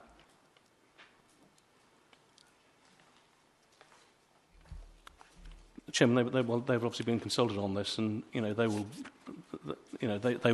The proposal is that once the new pedestrian bridge is constructed, it will be handed over to Network Rail. But they would be consulted, yes. That's not quite my point. My point is that Network Rail, in their representations, have indicated, I think I'm correct in saying, that they would rather have that bridge in existence at an earlier stage than we are proposing here with 100 houses being built.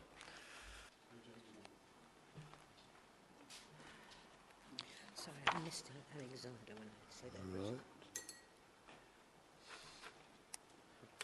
Whilst that... Sorry, Chairman. I was going to say yes. That's certainly the response from Network Rail. But obviously, we also have to abide by what's in our local plan. That in terms of this planning application, to my mind, would take precedence. But clearly, we need. At the end of the day, you've got to take into consideration, the cost of erecting the bridge as well. I think that's another factor, is the viability of this. I suspect that's why perhaps 100 dwellings was chosen in the first place as a target figure. 25 seems quite low to me to be able to justify construction of that bridge. That's that same local plan that we need to have inspected, yeah? On the next point, in terms of access, there was some discussion at the site meeting this morning about emergency or secondary access being required for the number of houses that are being built. Would you like to comment on that?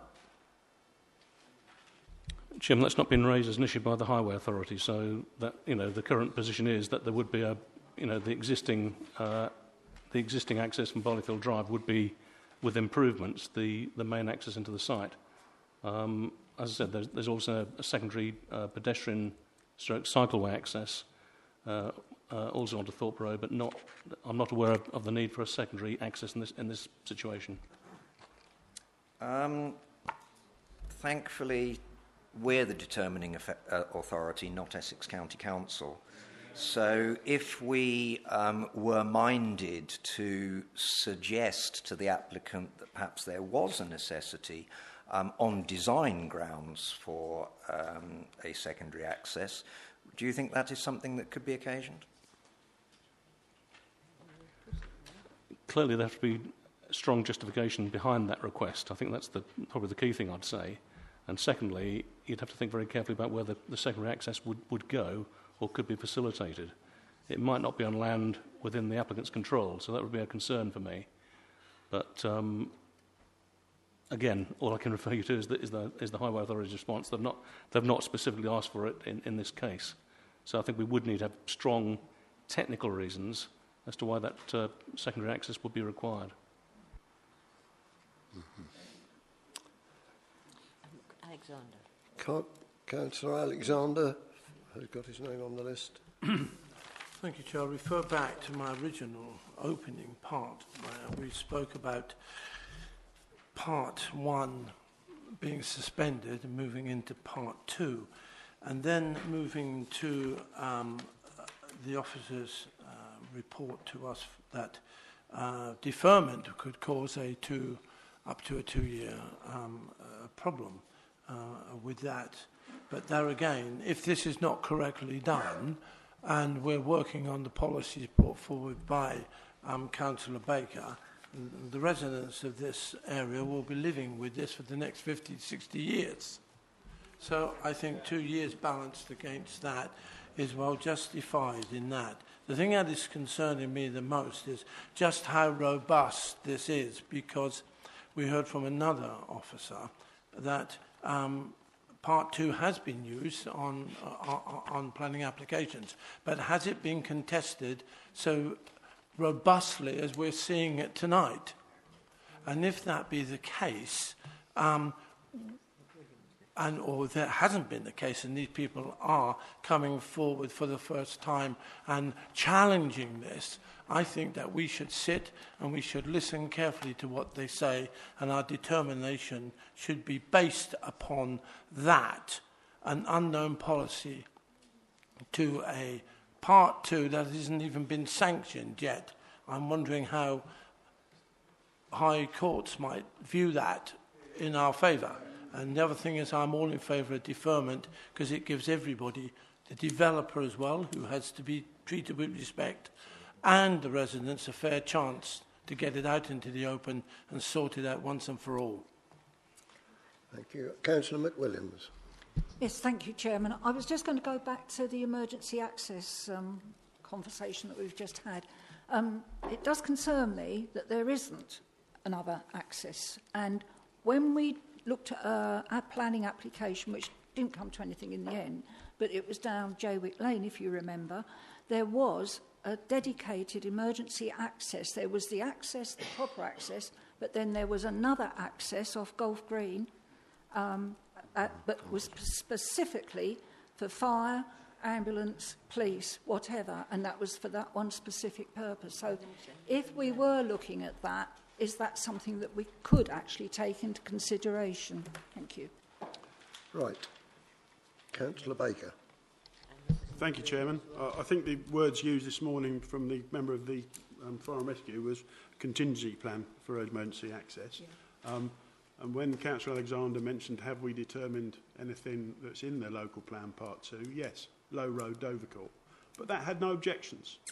And that also had 2 access points for vehicles and a separate access point for emergency services, whichever ones they would be. And that was for 300 homes. This is for 280, and there's 1 access in and out. So I think it is an issue. And there's a line in paragraph 629 regarding highways. Development should only be prevented where the residual cumulative impacts are likely to be severe. I really want to know what the definition of a severe is, because severe means you're in a queue of traffic for 10, 15 minutes and not going anywhere. Well, knowing what the 133 is like, and then trying to get here occasionally and trying to get to Clacton occasionally, any extra houses anywhere must have a severe impact, in my view. Highways definition is obviously probably going to be totally different. Thank you. All right. I think that's it. Alexander. Yes, you can. Yep.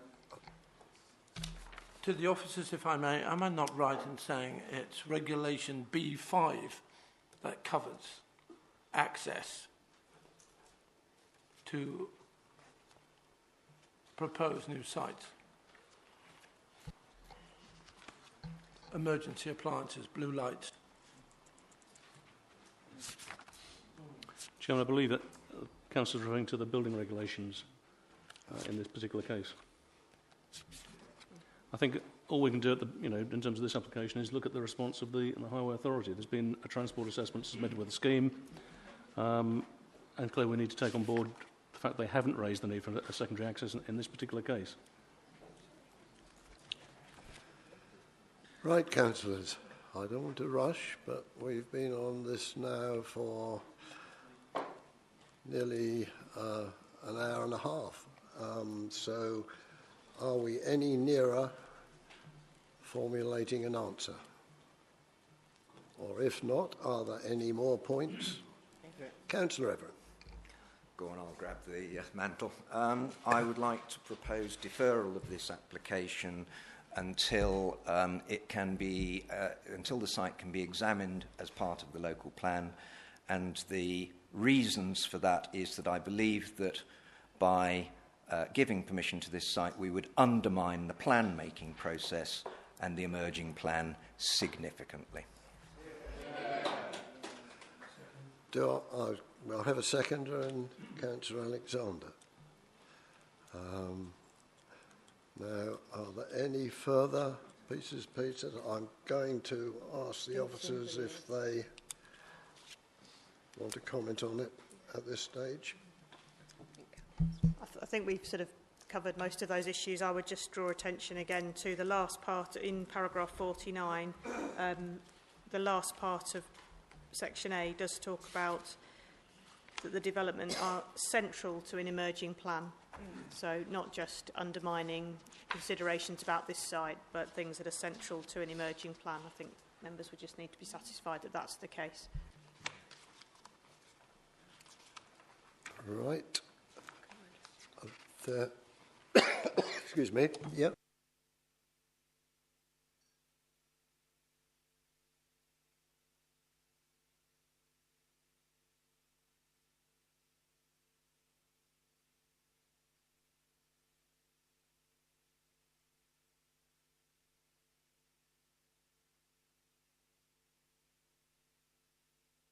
Proposal in front of me. There's nobody else wishes to speak.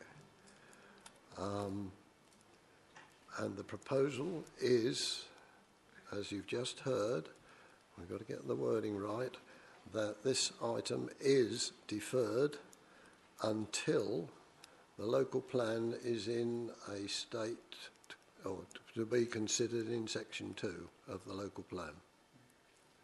I'm getting nods from the proposer. Are there any amendments to that? No? Right. So you know what you're voting on, councillors. It is for deferment.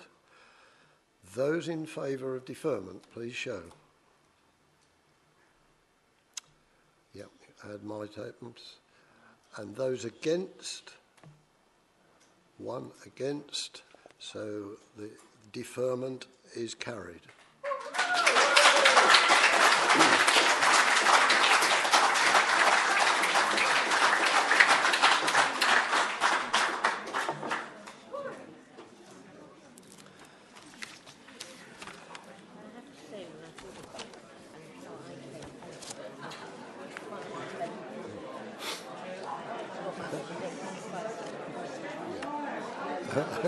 Yes, we'll have a 5 minute.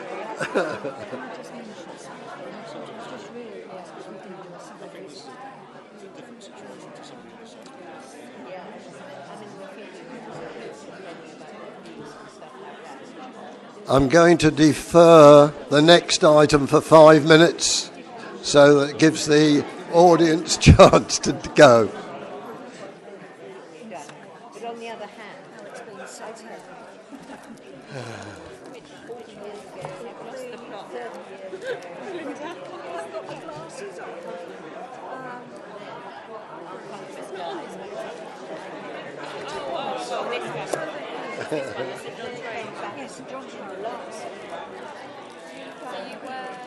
I was on the original, and it was the actual development which was published on highways.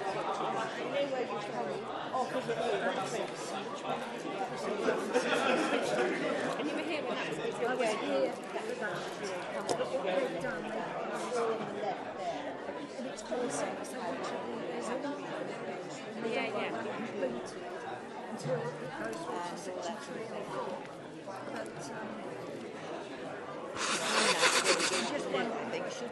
as if somebody nipped to the loo. Yeah, I've deferred for 5 minutes. Oh, okay. Yeah. I just wanted to check. It's all right, I thought you went on my list because I did do a check. Yeah, I know.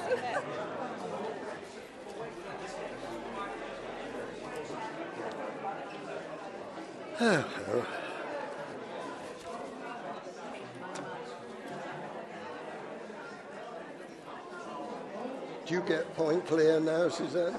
Yeah.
well, I tried.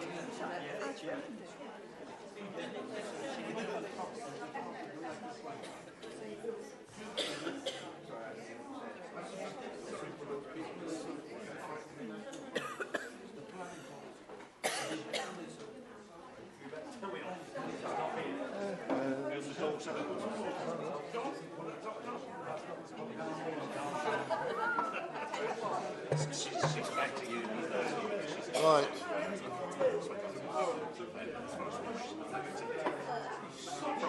She's an advance.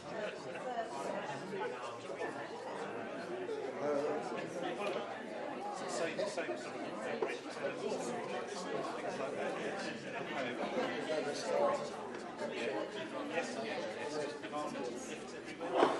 Has she got last?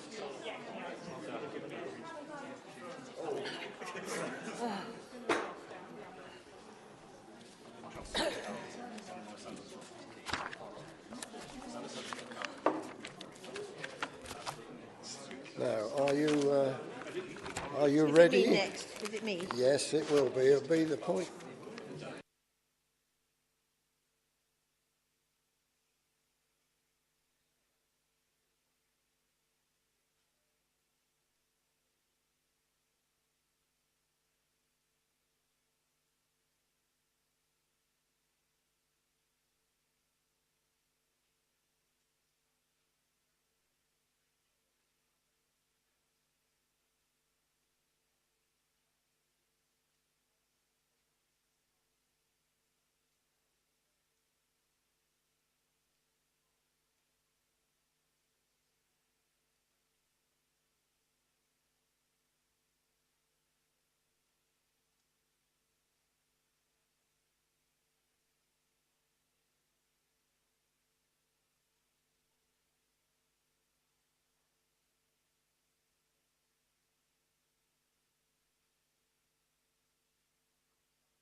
Right.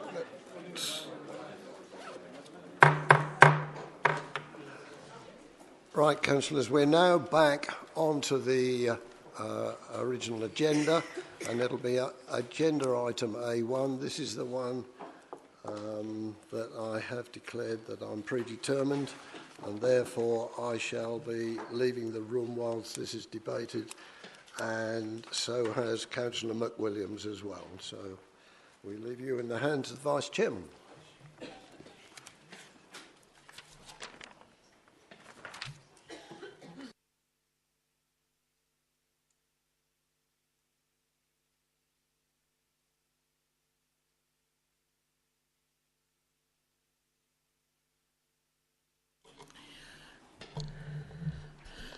As you know, when I'm taking over the chair, because I wasn't on the site visit for this application, I won't be making any comment on it at all, as I mentioned earlier. Okay, we can go straight into the debate, as there's no speaker. Do, of course, you when you presented it, said she, quickly organising herself. Shows she was rusty from being a chairman. Right, so this application is an application for a replacement dwelling following the demolition of the existing building at 138 Colne, Point Clear. Members will recognise this application as it was deferred by members of Planning Committee on the 30th of May to enable officers to negotiate a building of reduced height and bulk to improve its appearance within the street scene and to ensure a more sympathetic relationship to the neighbouring buildings. So amended plans have been received in an aim to overcome these concerns. So just to go through the history of the site and get onto the amended plans, I'll go through the history first as it gives a good background. So the site is shown in red and it occupies a prominent location within the street scene as it's on a corner plot on the western side of the junction between Western Promenade and Colne Way. So this shows the aerial view.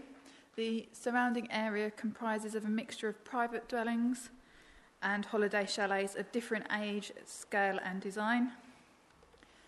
Moving on to the photographs, this shows the existing building, which is a very modest single-storey chalet, and the neighbouring property at number 137, which is 1.5 storey and significantly taller than the existing building. And that shows the existing building and the other neighbour, which is number 139, and as you can see, it is again taller than the existing chalet building. So this shows the relationship with number 137, and this is the side elevation of 137, which faces onto the application site. And again, that shows the relationship from the rear garden to number 137, and you'll notice in the report the references made to their existing conservatory, which you can see in that picture. And again, this shows the photograph in more of the street scene, so how it sits in relation to the neighbouring dwellings. And these are properties along the Western Promenade, so further down the road, and it just shows the variety of dwellings that are within the surrounding area. So this shows the existing block plan. And this shows an application for a 3-storey property that was refused by members. And this was refused on the basis that due to the bulk, mass and overall size of the development, it would have been detrimental to the character of the area.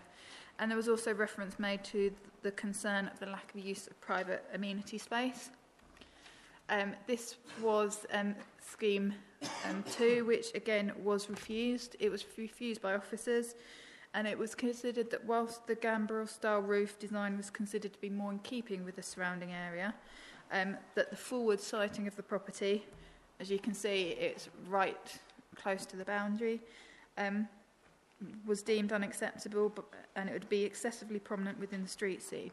And again, this scheme was also served by insufficient private amenity space, and there was concerns regarding the unacceptable level of overlooking. So this is the scheme that was most recently before members, so the scheme that was deferred. And as I've said, it was deferred as members had concern regarding the height and bulk in relation to the street scene and the relationship with the neighbouring properties. So moving on to the amended scheme, which is under consideration now, you'll see that there is a dotted line which shows the height of the deferred application, and there's been a reduction in height from 7.95 metres to 6.6 metres. So there's a reduction in height of 1.35 metres, and this reduction means that the building will be less prominent within the street scenes and comparable with the height of the property to the west. And you can see on the edge of this plan, that is the height of the neighbouring property. The reduction in height would also lessen the impact upon the neighbours in terms of loss of outlook and light. So the property would comprise of 2 bedrooms with a dining lounge area at first floor, or 2 bedrooms and a dining and lounge area at first floor, and a single garage, shower room and kitchen area at ground floor.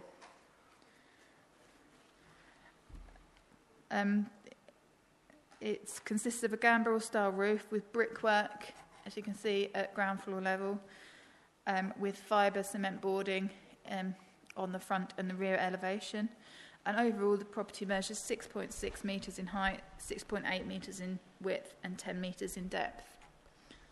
The replacement property would still be larger than the existing, and it would be visible, obviously, in a long views within Western Promenade.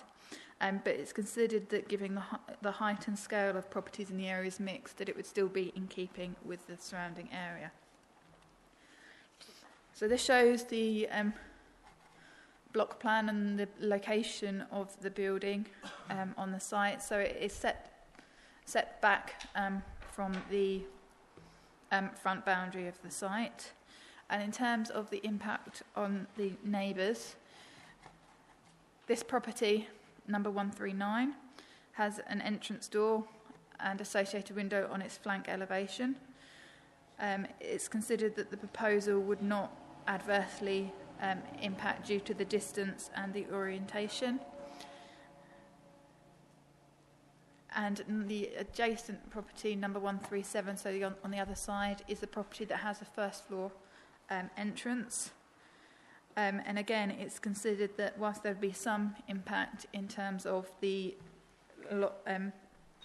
impact on the conservatory, that given the current orientation, that this would not be sufficient to warrant refusal of the application. And to the rear, any concerns of overlooking will be overcome by the inclusion of an obscure glazed bedroom window at first floor level only. And so this this plan shows the proposed dwelling in relation to the existing, so you can get an idea of how it differs in terms of its location, and the application is recommended for approval.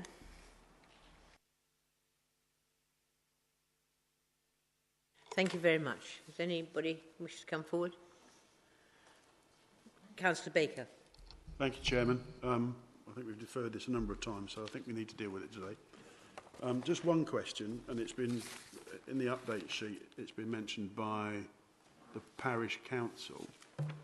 Can the officer just confirm that if we were minded to approve this, then the restriction with regard to the occupation that's there at the moment would be lifted? Because obviously there's comment about other nearby properties that have had permission and now are subject to enforcement. Where do we stand with that? Thank you. Yeah, thank you for reminding me. I should have referred you to the update sheet, which has further comments from St Osyth's Parish Council. In terms of the application is proposed for a permanent dwelling, so it would mean any restriction on occupancy would be lifted. In terms of the issue in terms of flooding, there has been no objection from the Environment Agency, and it's considered that as it provides first floor refuge, that it is safe and that there's no objection.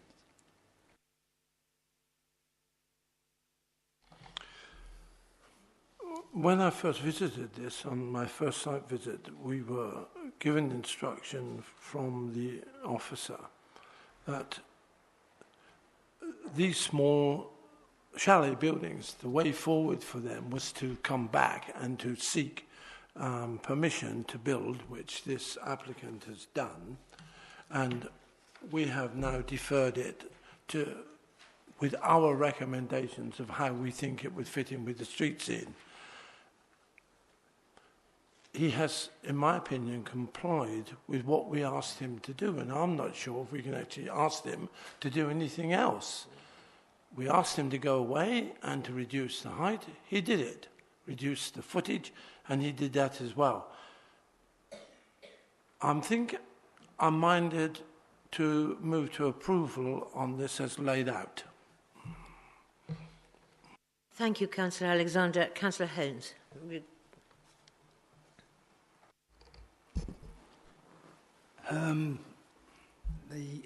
All the other applications have put nothing on the ground floor, which is the way it should be.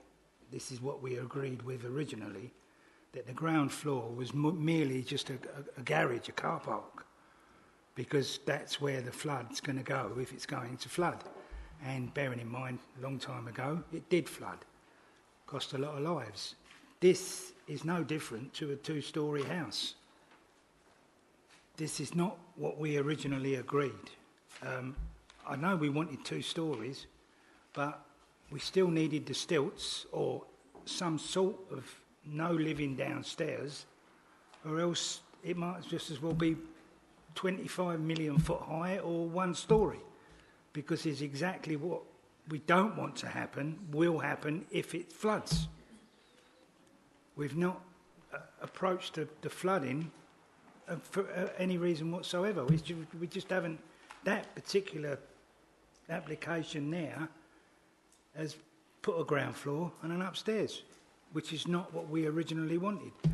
The original thing was 3 stories, which we wanted to come down, but we also wanted the lower floor to have nothing on it. Apart, if anything floods, it's just going to do a couple of cars in, not people.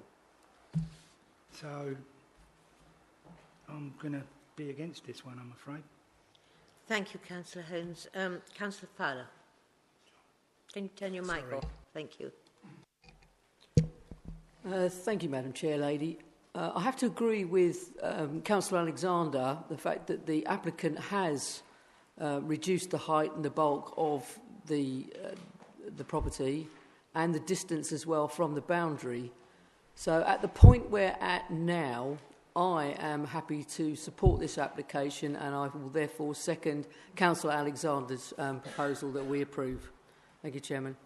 Thank you very much. Are there any other further councillors? Councillor Benison. Thank you, Madam Chairman. Could officers clarify, please, in the flood zone, is the policy to have all living accommodation from first floor upwards, or just bedroom accommodation? Thank you.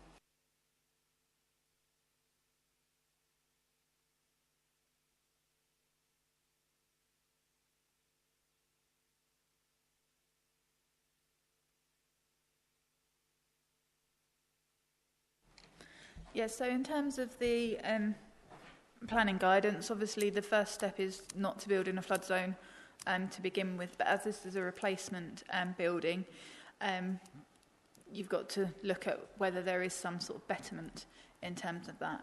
The guidance is that, well, in an ideal situation, you would look at no accommodation at ground floor, but the guidance actually refers to habitable rooms, which is generally your living room and the bedrooms. So in this stage, at the ground floor level, you've got parking and the kitchen area. Thank you. Yeah, back on that. Sorry, what I was getting at was, is it acceptable to have living accommodation on the ground floor, i.e. the kitchen and the I know they had the shower room downstairs before, but is it acceptable in a flood zone to have that living accommodation, kitchen diner on the ground floor, or should they all be raised up onto the first floor? I suppose all I can say in terms of that, and the Environment Agency, who look purely at flooding issues, have not raised any objection to the proposal. Councillor Everett. Thank you. My understanding, and I stand corrected if I'm wrong, is that habitable rooms do not include things like stores, bathrooms, kitchens. They're not seen as habitable rooms, whereas lounges and etc. are. So I think what the applicant seems to have done here is to try his best to make sure that any habitable rooms are on the first floor, and ones that we'd probably regarded as non-habitable are on the ground floor. So again, I think exactly as has been said, I think he's attempted to do the right thing here, and I would commend him for that. Does anybody else want to speak? Or Councillor Holmes? Yeah, I'm still having a problem with this. All these enforcement orders that are floating about within 100 yards, 50 yards of this particular property. I don't see how we can make a decision, me personally, I won't anyway, how we can make a decision on this as a all year round abode when less than 50 yards away we're taking them to court because it's just a one story. I understand now what you're saying, that anything that's above it is okay, but who's going to do the cooking in the kitchen then? Nobody? With them robots down there or something? I mean, that is a habitable room. a kitchen. It's not a leisure room, but it's a habitable room. And I don't see how they can class the kitchen as a non-habitable room, because you have to do everything in the kitchen. So I can't agree with this, I'm afraid. Councillor Alexander. Funny enough, Chair, this has just come up in an application I'm about to make, and a property I'm about to sell, and how the estate agent has worded it is that kitchens are utility rooms and non-habitable, and places, loungers, etc., is where habitation, and more important, are bedrooms, because when you're asleep, things can happen, you don't know what it is. And I think that's the way it's done now. And the reason why it's done, because of obviously flooding in this instance, but also for fire. And that is what's the criteria in my sale, is that it's suitable as a habitation and fire regulated. Thank you very much. Now, this is moved and seconded for approval. Does anybody else want to speak? Otherwise, we'll go to the vote. All those in favour, please show. All those against? So that's approved. Thank you.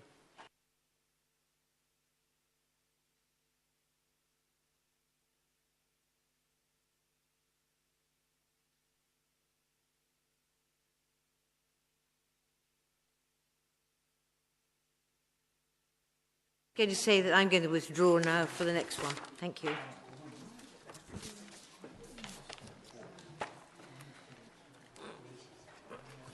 Sorry, John, I'm just heaving my body up.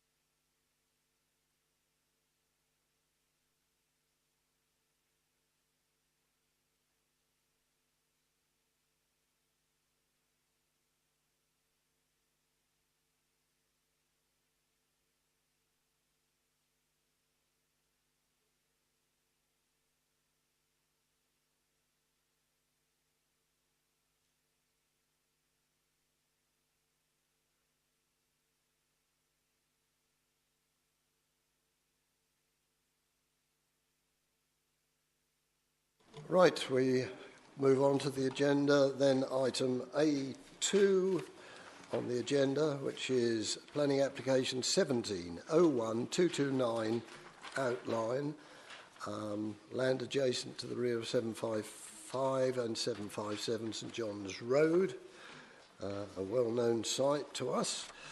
And I'm going to ask Mr Guyver if he will introduce it.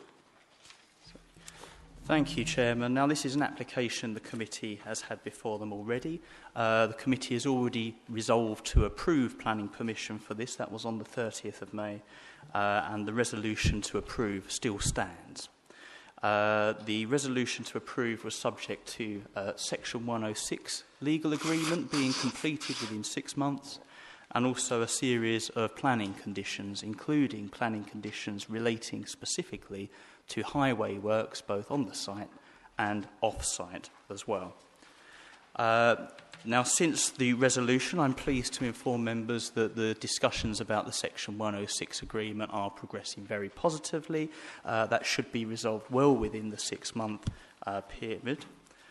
But the reason for bringing this application back before you today is to just re-look at the highways conditions in light of some new revised advice from the Highway Authority.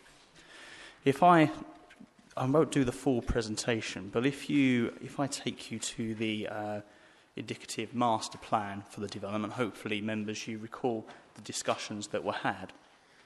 But as part of this scheme, there is a link road proposed through the centre of the site, St John's Road down to Jaywick Lane.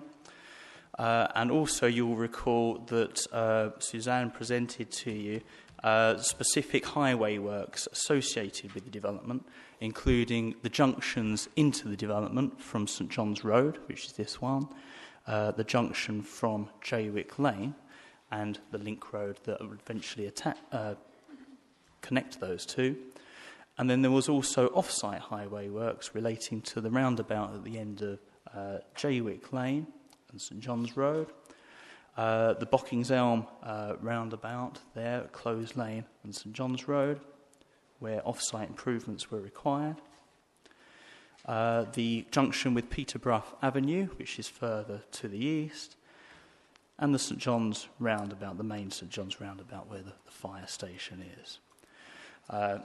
And you'll recall that we went through those in some detail.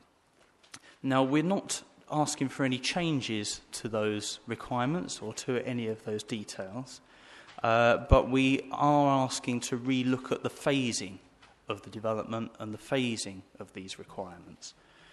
Here is the phasing plan that accompanied the development proposal, and you see that there are 4 phases in total, including sort of sub-phases, including the school.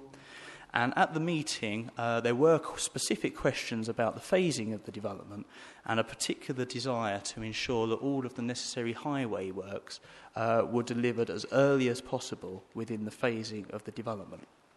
And members, you'll recall that I referred to the Highway Authority's recommendation on this, which stated that prior to occupation of the development, all of these improvements would be required. Now, we've had to go back to the Highway Authority since then because there is a genuine issue with delivering all of the highway requirements from day one.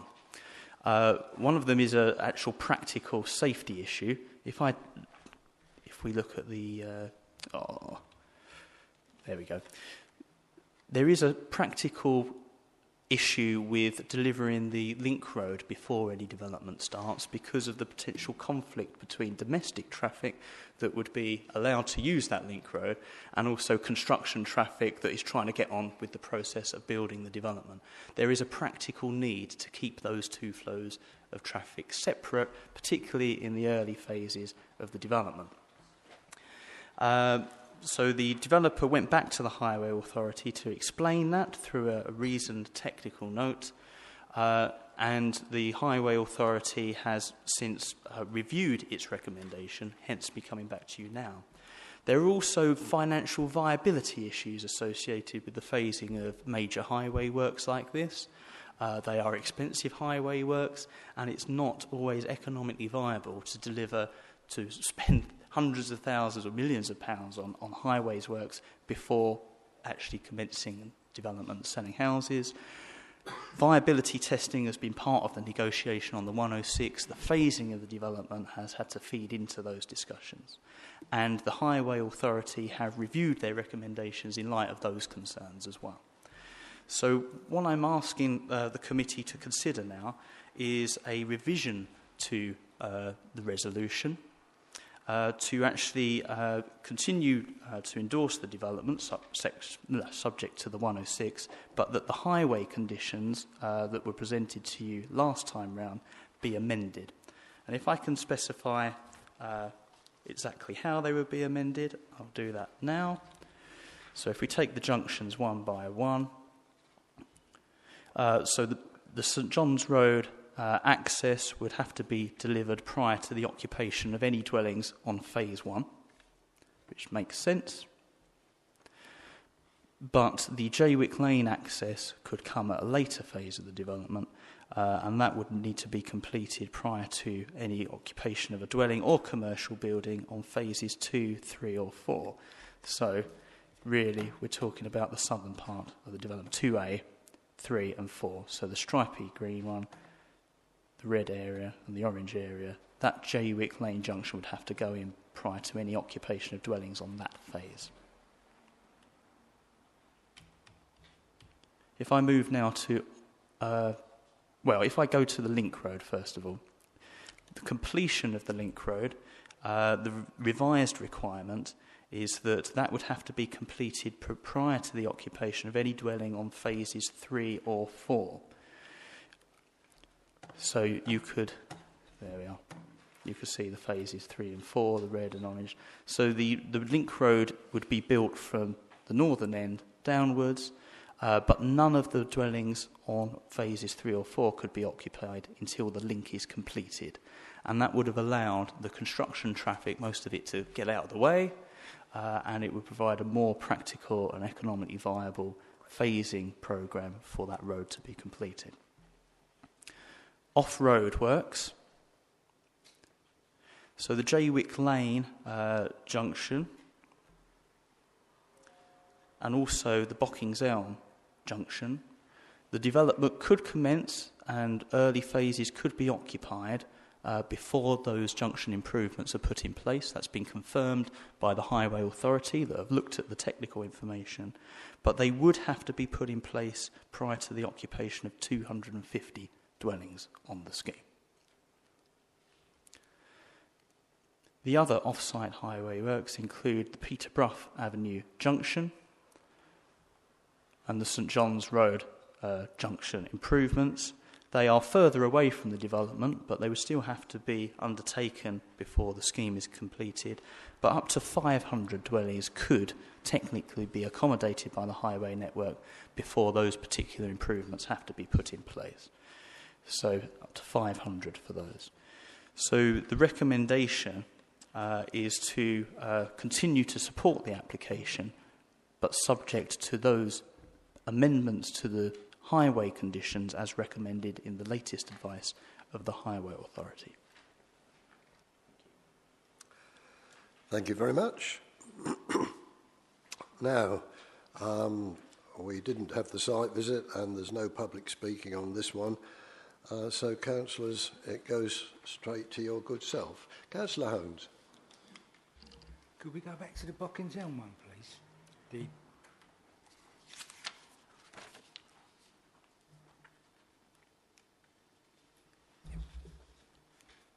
taking away the roundabout.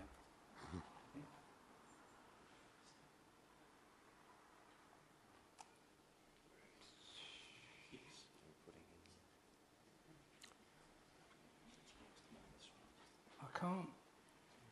And widening, I believe, Councillor Holmes, widening the approach. At the present moment, if you come from St Joseph, it's a single file traffic. The proposal is to widen it into so 2 lanes. 2 lanes in one side. That's this right. Side.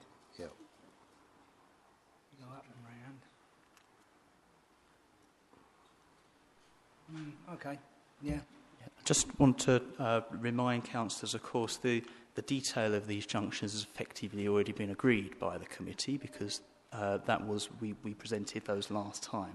It's the timing of when they're actually delivered through the development programme which is for your consideration tonight, please.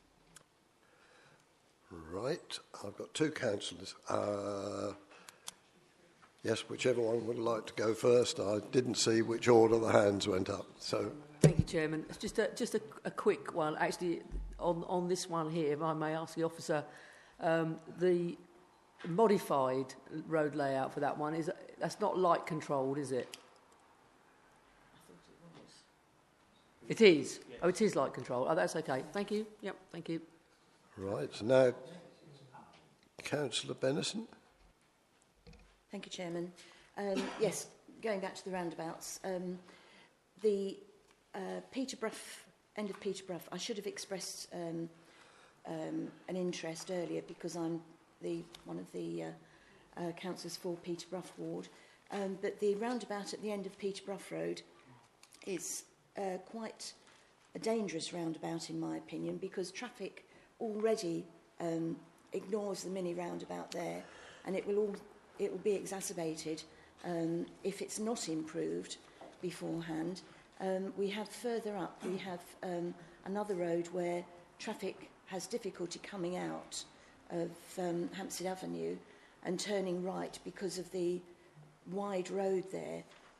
So a lot of people don't use that roundabout, that exit, and come round to Peterborough. So there's a lot of traffic trying to get out there. And if that roundabout's not included in the modification at the earlier stage, I think that would cause problems.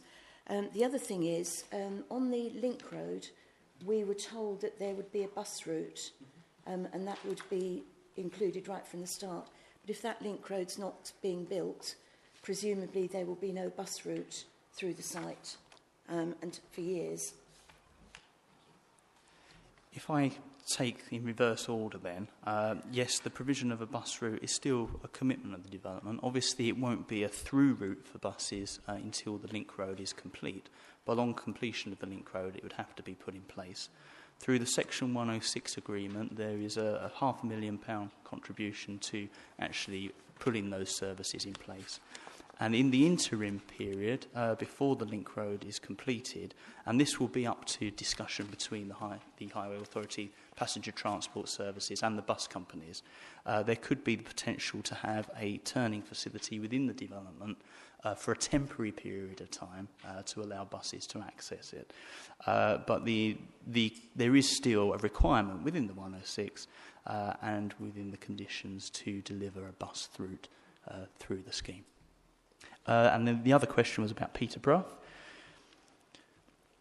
which is that junction there. The timing of it has been carefully considered by the Highway Authority, looking at some very detailed technical work that the applicant had done. And the Highway Authority has advised that up to 500 new dwellings could happen on the Rouse's Farm site before you got to a position where that improvement would have to be made because of capacity issues. I know the roundabout very well myself. These improvements would bring about a significant improvement, but technically it can cope with another 500 homes coming forward on the site in question before those improvements would have to take place. Councillor Baker. Thank you, Chairman. Excuse me. I'm quite happy to recommend approval for the changed conditions. Just a pedantic point, top of page 26. Should the first line say Phase 2A, not SA, 3 and 4? So obviously we're going to make a decision on that. And I know it's... I have a question with regard to affordable housing, because it's mentioned in the report that the viability study has now said that should be reduced, and it's a small reduction. Well, if we're going under the new policy, which is 30%, and if my maths is right, 285 homes are affordable housing coming from this site. I just wonder, obviously that's up for negotiation, but I'd like to know what the small reduction is, because I think it's very important that we keep an eye on how much affordable housing we actually have off of it. It's a huge site, so it should be able to provide almost the full amount, I would suggest. Thank you, Chairman. Yes, would you like? Should I take those? Yeah. Yes, you've spotted the typo within the report, so if who's taken the note can make sure that that's corrected. That's absolutely right. It should be 2A, 3 and 4. In terms of affordable housing, although it is a very large site, there are significant costs associated with the site, not least of which is these highway works, but also other infrastructure contributions that have to be made. When we negotiate a Section 106 agreement, if there is evidence there to demonstrate that a development can't afford to meet all of the requirements in the local plan, there is scope there to negotiate lower requirements. It's normally the affordable housing element that gets negotiated. The conclusion of all the discussions and the negotiation has not been finalised yet, but it's nearer 20% than it is to the 30% in the local plan. So you could expect something in the 20% region, but I'm not going to be any more specific than that because there are still final tweaks being made to the viability evidence and the wording of the 106. But that level of viability is very much dependent on the phasing of the road infrastructure being at the correct timing, which is why it's so important that we put these revised conditions forward for your consideration. Thank you. Councillor McWilliams and then Councillor Alexander. Thank you, Chairman. It's heartwarming to know that highways can change their minds. I just had to say that. I'm sorry, but I did. Yes. And I actually agree with, I will support my colleague here and would be happy to second him in that decision. I would like a word with you afterwards, Gary. I've got a tricky request. Actually, I'll tell it now. Can you do, when you get up to the end of the road there, say no left turn, they can only turn right, because I can visualise that St Osyth and Great Bentley are going to have a wonderful time with all that traffic. But that's just a by the by. Right, Councillor Alexander. Could we go back to the multicoloured map at the beginning, please? Thank you. Looking at that magenta-coloured patch, is that where the proposed entrance will be for the construction traffic? And where is the school lying in relationship with that magenta patch, please? First part. So the school is 1A, which is the blue striped notation to the north of the site. The magenta area there is where the access, the Jaywick Lane access, would have to be put in place before any dwellings there are occupied. There is a condition within the detail of the highways letter which, even in the absence of a link road, would still require a footpath connection to the school. So if there are any sort of dwellings coming forward in these southern parts, they would still have foot access to the school, but the highway access would follow later, and it couldn't be, well, none of the dwellings within phase 3 could be occupied until that full connection with buses is made, but there would still be pedestrian connection. Now, I think the specific question you've asked about is construction traffic. Now, one of the conditions will require a construction traffic management plan as part of the detailed submissions. I mean, we haven't had this confirmed by Highway Authority yet, but there would appear to be plenty of capacity on the St John's Road side to provide those initial phases of construction traffic, and the link road would really be related to these phases of residential development. So I think the primary construction access would come from St John's Road, roughly in the position of where the new junction is proposed to be built. But then it would spread as the development went on into later phases. There could potentially be construction access at the southern end of the site as well, therefore opening up two outlets to the development and allowing dwellings to be built at a quicker rate to bolster our housing supply.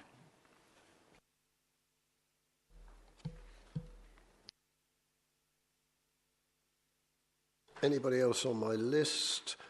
But I have a proposal, as I understand it, from Councillor Baker, seconded by Councillor McWilliams, of acceptance, and in that case it would include the conditions that are shown on page 25 as modified in the dark print, the Highway Authority's comments, with at the top of page 26 the SA in the first line to change to 2A, and yes, that's the proposal. Is that the intention of the proposer and seconder? It is. Right, I'll take a vote then. Those in favour, please show. And that is unanimous, so that is approved. Thank you very much. Now, items 7 has been taken already.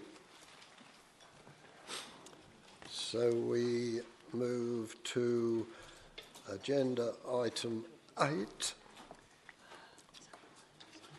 and that is planning application 1800367 full. This is land north of Cockaynes Lane, Alresford, and I believe Suzanne is taking this particular one.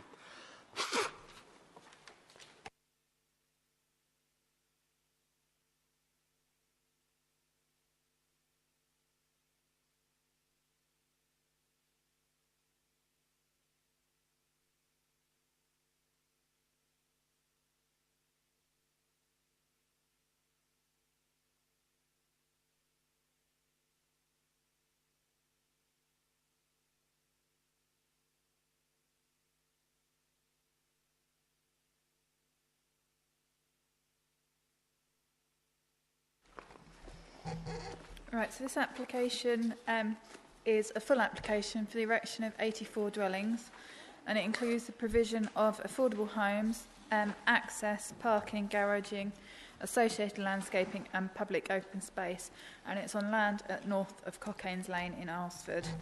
I refer to members to the update sheet where amendments to the terms of the proposed legal agreement are recommended. And I'll start off.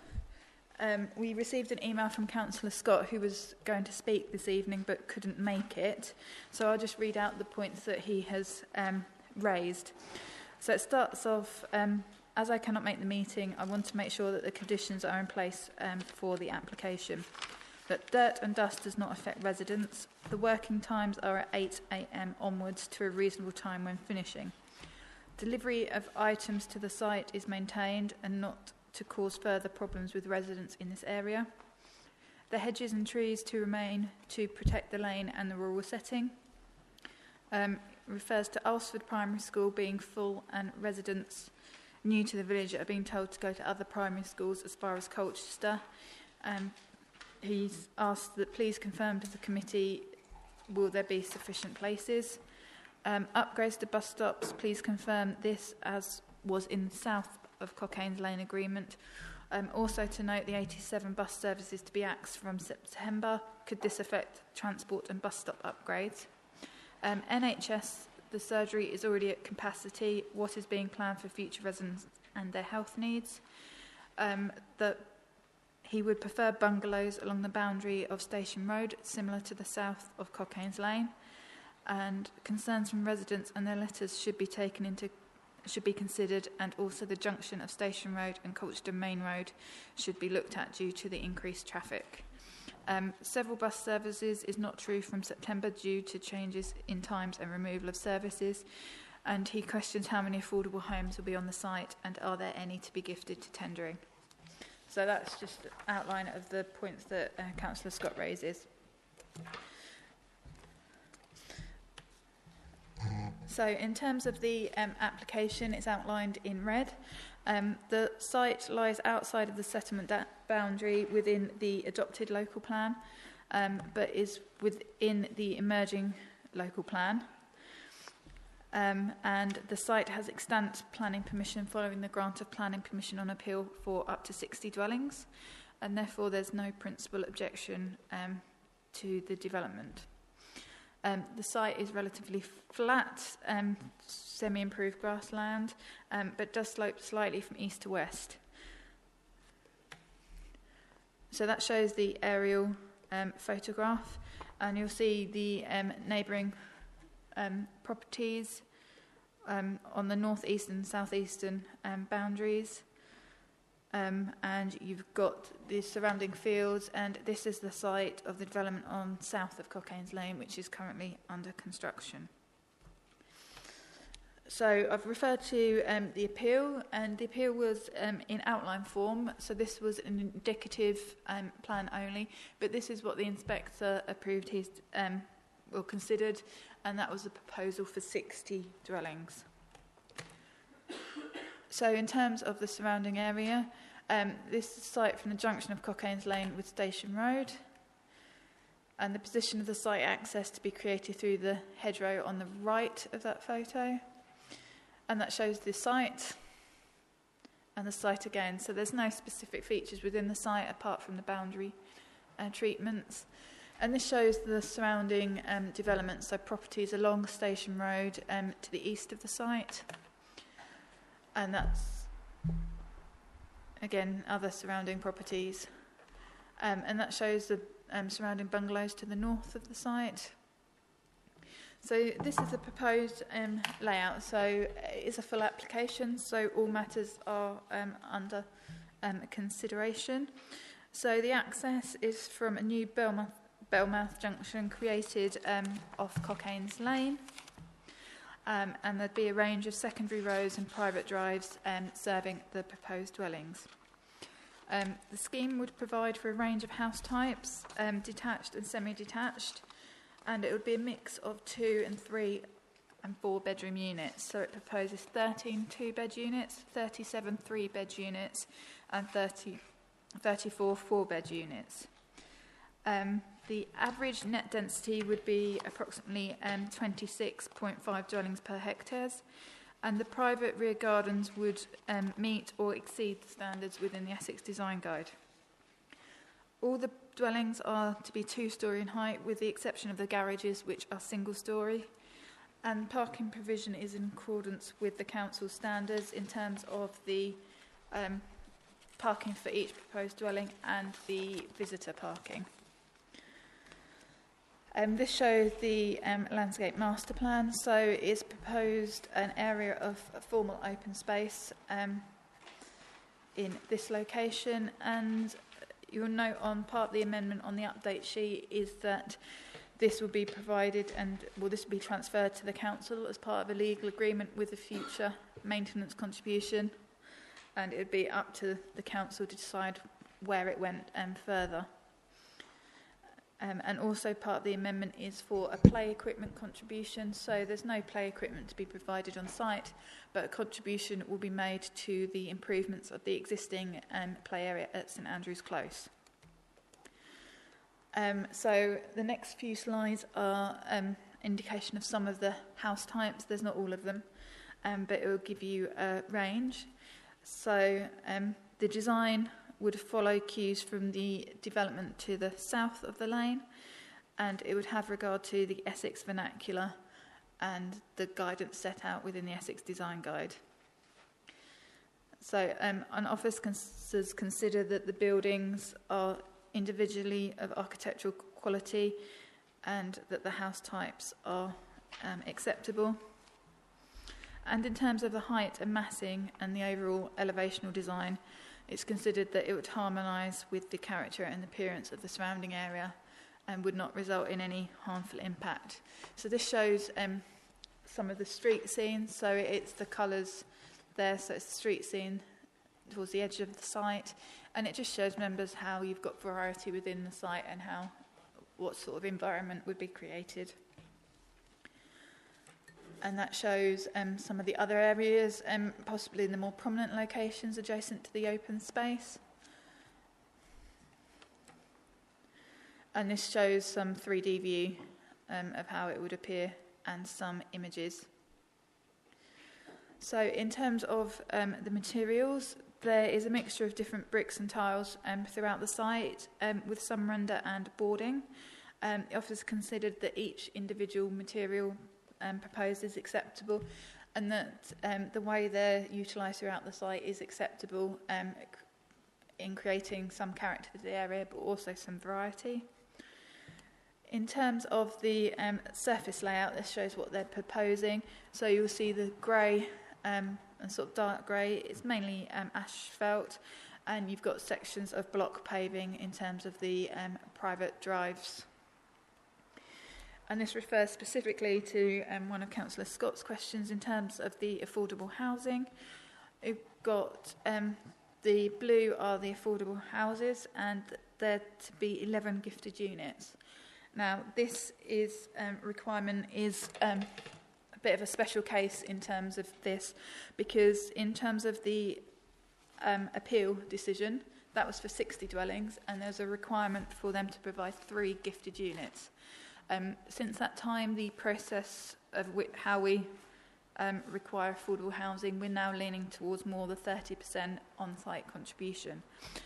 So as a compromise, there is a further 8 units proposed, and that is based on 30% of the uplift of the number of units. So that's the 24 additional units. So in total, you have 11 units are to be gifted, and they're a mixture of 2 and 3 bedrooms. The recommendation is for approval. It's subject to a legal agreement with amendments on the update sheet and the conditions set out in the report. Thank you. Now, I have no member of the public speaking in favour or against, but I would welcome Councillor Osborne from the Alresford Parish Council, who I saw was here.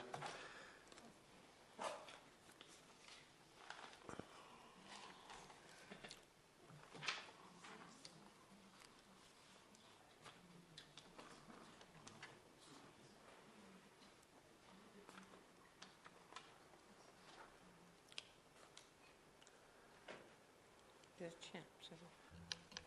Welcome, Councillor Osborne, and you appreciate because you've been here many times before. I have been here a few times, yes. Nice to see everybody again, by the way. I know it was only this morning that we saw you, but nevertheless. A lot of the questions actually have already been answered by Suzanne, which is very nice. But I do have a few questions. Number one being the gifted homes. The mention of gifted homes, there was on one document I saw 3, and on the other one there's 4. So I really need to know whether it's 3 or 4. If you like to carry on, sir. Oh, yeah, I'll carry on. While you look that up. These gifted houses, we would very much like, the Parish Council would very much like to have these gifted houses to be almshouses and for the use of residents of Alresford and their offsprings, if you like, because at the moment we seem to be inundated with lots of new houses which local residents can ill afford. So what we would dearly like is to have some housing that we could control rather than having them being sold to people outside the area. So that's number one.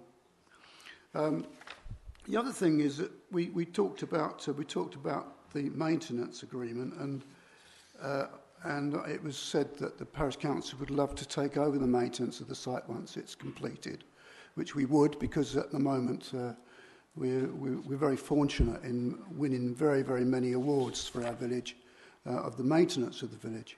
So we would like to continue that. We don't want it to go to a management company where we have no control over that. So that's that part. But the other thing that I want you to bear in mind here, and I don't know how technically how it works out, but as you know, we have another site which is due to be started very, very soon at St Andrew's Close, where there's 145 houses. Sorry, 45 houses, not 145, 45 houses. And the maintenance amount of money there is £86,000, which I thought was an extremely reasonable amount. Now, Taylor Wimpey's housing, 144 housing, is 57,000, and the new site, which is 84 housing, is only 23,000. Now, I don't know how that equates. It doesn't make a lot of sense to me. Perhaps somebody could put me in the picture as to why that should be, and why Taylor Wimpey, the larger of the two building companies, have got away with such a minor amount. So, bearing in mind, obviously, that the two Taylor Wimpey sites, we're talking about a turnover of £80 million. So the amount that we're being given for maintenance, I don't really think that's appropriate for those particular sites. Other than that, Mr. Chairman, I don't really think I have anything more to say. Only in as much as this, that we're already working with Taylor Wimpey on the south site, and our experience with Taylor Wimpey has been exceptionally good so far. You know, there've been problems, obviously, on every site you have. There've been problems, but generally speaking, when we've spoken to Taylor Wimpey about those problems, they've come up with a solution to those problems in every single instance. So I'm grateful for that. The other thing that was mentioned earlier with regard to the housing along the back of Station Road there, on the other site, the housing was the same, i.e. they were single-storey housing, whereas they changed that to bungalows, which I think would be in keeping with on this particular site as well. Thank you, Mr. Chairman. Thank you very much. And now, if he's there, Mr. Stephen Brown, the agent. Yes, he's here. Is he? Yes. Sorry, I stood up prematurely. Sorry to darken your door. Right, sir. Well, welcome, and you have 3 minutes when you're ready to go, sir. Well, good evening, and thanks for the opportunity. It's obviously been a long evening, but I'll try and make it as brief as possible. As you have heard, the principle of developing the site for housing has been established firstly through the grant of the extant permission for 60 dwellings and the inclusion of the site within the revised settlement boundary in the proposed submission local plan. The uplift in the number of dwellings, the additional 24 dwellings provided by the scheme, will increase the number of affordable homes to help local people get a home in their local area. It will also secure an uplift in the quantum or the amount of financial contributions. An extra £25,000 is proposed to the parish council directly to spend on local services and indeed facilities in the village. So really, in accordance with best practice, the old NPPF and indeed the new version published last month, the scheme has been a result of a quite lengthy collaborative process with officers, neighbouring residents, statutory consultees, the parish council, and we also held a quite well-attended public exhibition many months ago. So informed by that collaborative approach, and for the reasons set out in your officer's report, which does set out a considered and balanced assessment of the scheme, having regard to the relevant planning policy and material considerations, the scheme results in an entirely acceptable form of development. Overall, the scheme may be summarised as providing for a high-quality layout and designed for 84 new homes, including, and to clarify the point, 11 gifted affordable dwellings. A sensitively designed master plan with 20% of the site provided as landscaped open space. And importantly, a layout that respects the setting and amenity of existing neighbouring properties. We've got a separation distance of a minimum of 42 metres to properties in Station Road, back-to-back distance, and those on the B1207 to the north, that separation distance is a minimum of 73 metres, all well in excess of the 25 metres standard council position. In addition, all of the proposed rear gardens exceed your standards. As to density, the scheme results in about 26 net dwellings per hectare. That's commensurate with the character of the prevailing character of the area, and including the Taylor Wimpey scheme to the south of Cockaynes Lane, which is about 30 to the hectare. So it's a very sensible use of the site, more efficient use of the site. I think just an observation, almost uniquely for a scheme like this, there's been very few local resident comments. Indeed, there's only 5 objections to the application, and the officer's report addresses those comprehensively.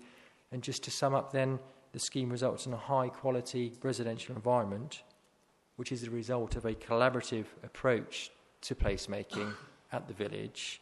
And it's for these reasons, members, Chair, you're invited to approve this application. Thank you very much for listening. Thank you very much.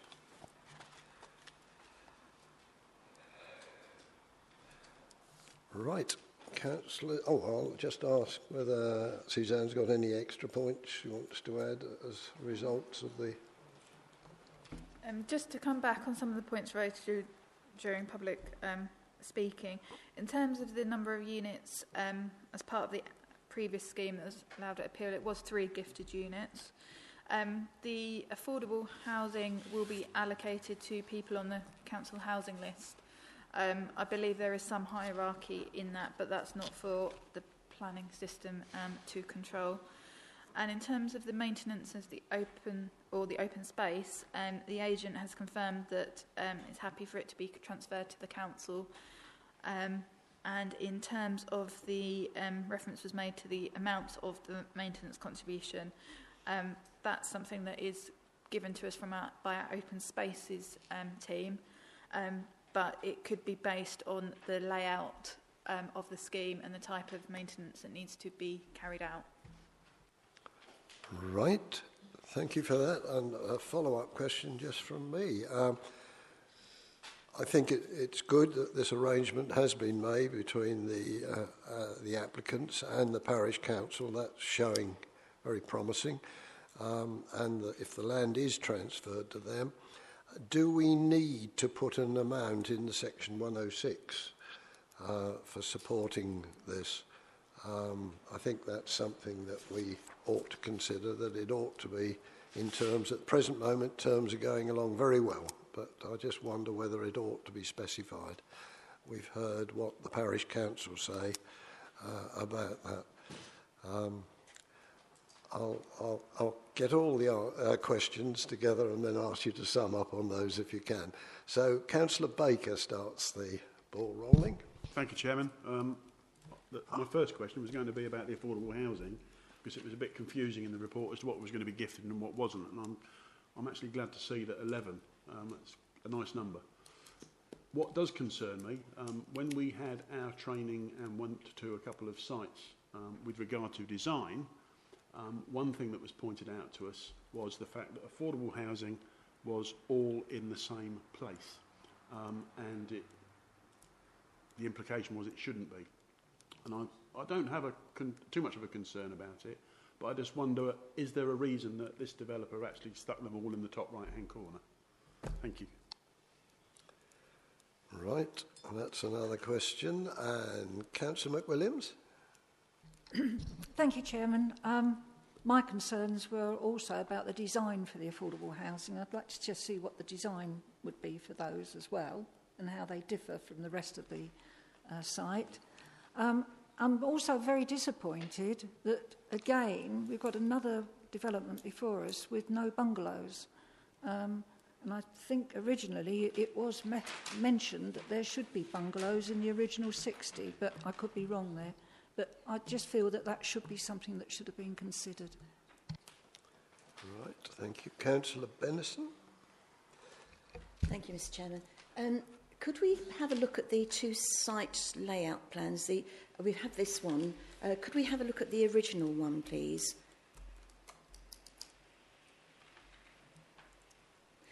Yes. I noticed there's an attenuation pond on that site that's not on the second one.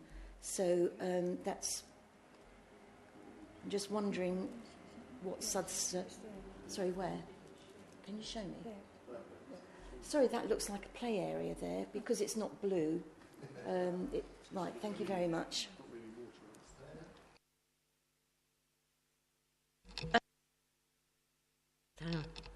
I noticed that one of the council housing is part of a pair of semi-detached houses, as far as I can see, and I'm not sure, that's one point I want to make, and I'm not sure that's going to be terribly successful.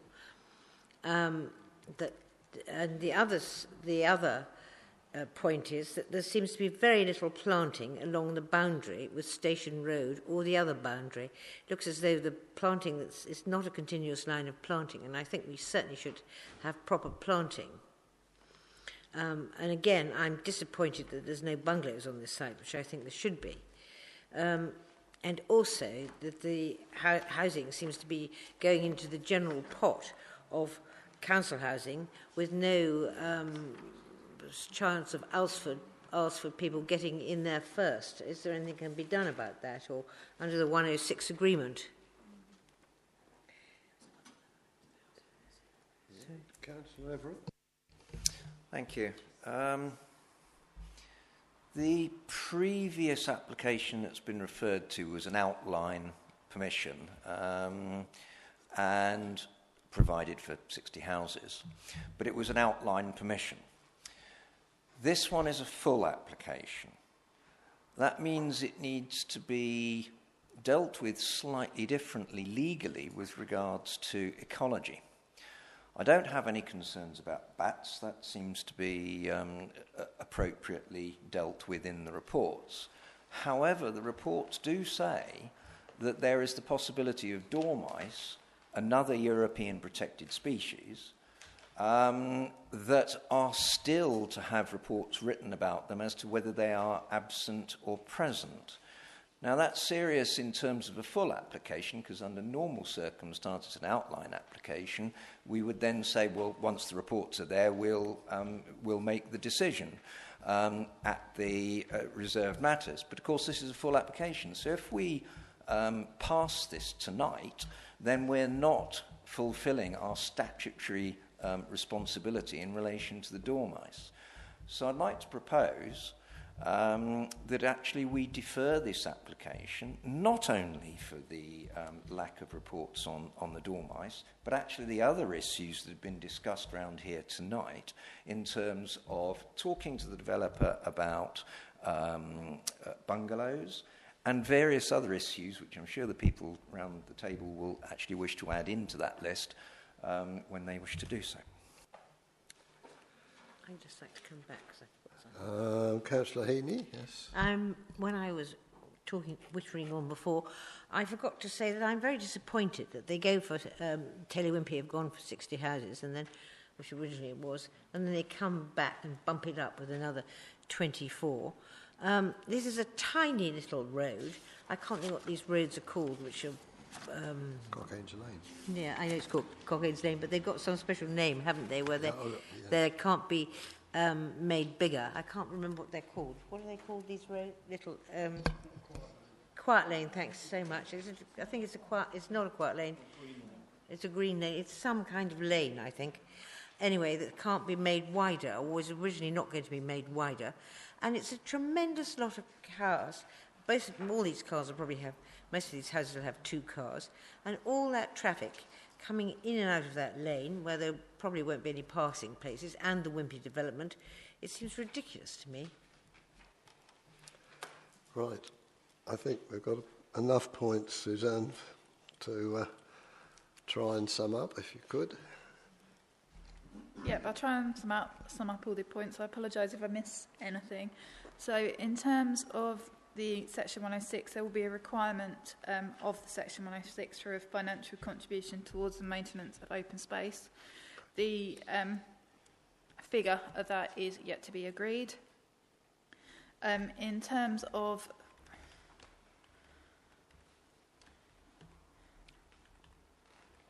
the affordable housing, yeah, I mean, ideally the guidance is that they're not all in one place, but that generally refers to a larger number, so you don't create sort of a, I suppose, ghetto type area. In terms of the number proposed, that sort of relationship is considered acceptable.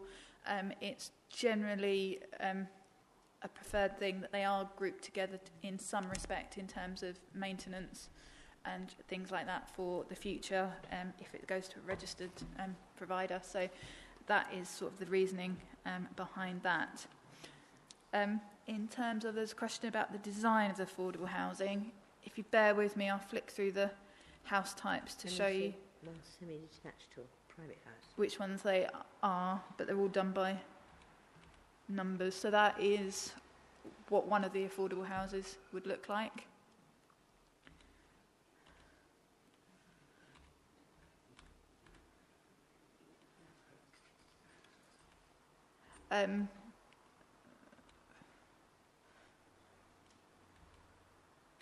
There will be a semi-detached would look similar to one of those. I haven't got the exact house type, but it's based on that house type. And that would be one of the others. So there is no difference in terms of design to the other dwellings, and those dwellings are proposed elsewhere within the site. And also you can see from the layout plan, once I get there, that in terms of the plot size, it is comparable to other plots. It's not cramped, so it's considered that it wouldn't appear as affordable housing necessarily if you would see it in the street scene. So I keep flicking through. In terms of the landscaping across along the boundary, there is sort of no continuous landscaping across the boundary with the neighbouring properties, but it's considered that it's not necessary, as in terms of the back-to-back distance. I think it was referred to in being approximately sort of 40-ish metres. That's significantly greater than the 25 metres or suggested by the Essex Design Guide. So it's considered that there's no need for planting in order to minimise the impact of the development on the surrounding area. And in terms of the issue with the dormice, which Councillor Everett raised, yes, it is a full application, and it is normal that we would have the reports done prior to the determination of the application. However, in this case, the surveys goes on to say that the dormice are yet to be confirmed as present or likely, but it also goes on to talk about, if they were present, what mitigation impacts that they could do and what enhancement could be done, and there is a condition to ensure that the development's carried out in accordance with that assessment.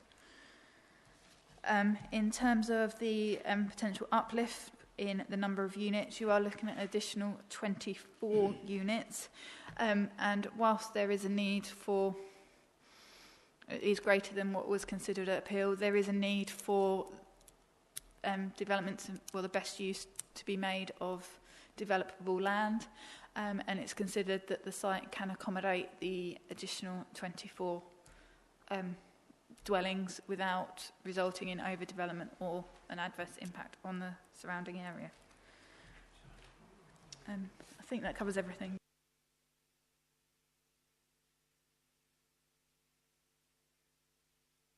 Further points? I would just endorse what Councillor Osborne has said. You all know my theories. When we're talking about gifted or other houses, I believe that they should always be almshouses. They don't have the right to buy on those, and that way you can specify that, in fact, they will remain for Alresford people. And nobody can come along. It's all right to say in the council house, well, yes, they have the right to buy those, and they can then sell the property to somebody from Timbuktu. If it's an almshouse, there is no right to buy on an almshouse. And I always think that is a very strong point. I'll get off my hobby horse now. Further points? No further points? Can I just say something? Yes, Councillor Heaney. Is there any possibility of talking with Taylor Wimpey about them being made into almshouses?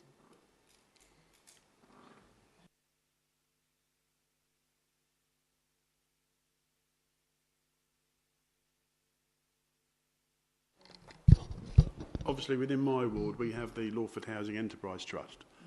That was set up as a result of the developer putting that forward.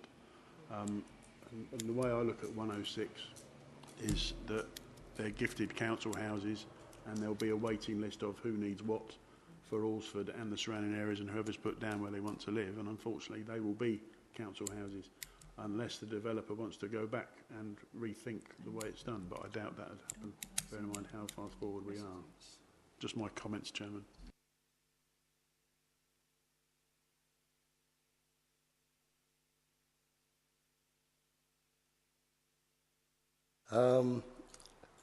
Right. Any further points, or do I get any proposals? Right. Yes, Councillor Everett. Which is exactly why I made the point that I think this actually might be a classic example where a conversation with the developer might come up with a scheme that was much more acceptable to what the committee is saying. There are those 4 points. One of which is the location of the affordable housing, some bungalows, the reports for the EPS, and the almshouses gifted. All of those are sorts of things that one could have a discussion with the developer about to see whether they were minded to perhaps agree to some or all of those points. The agent obviously wants to say something.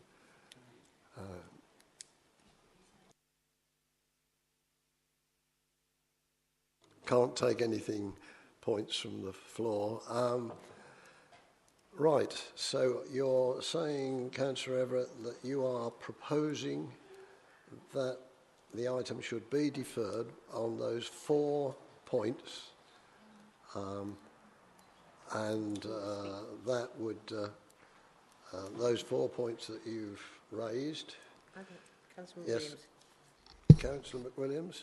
Thank you, Chairman, and I'm prepared to actually second that, because one of the 2 of those points were mine as well, so I'm happy to second that.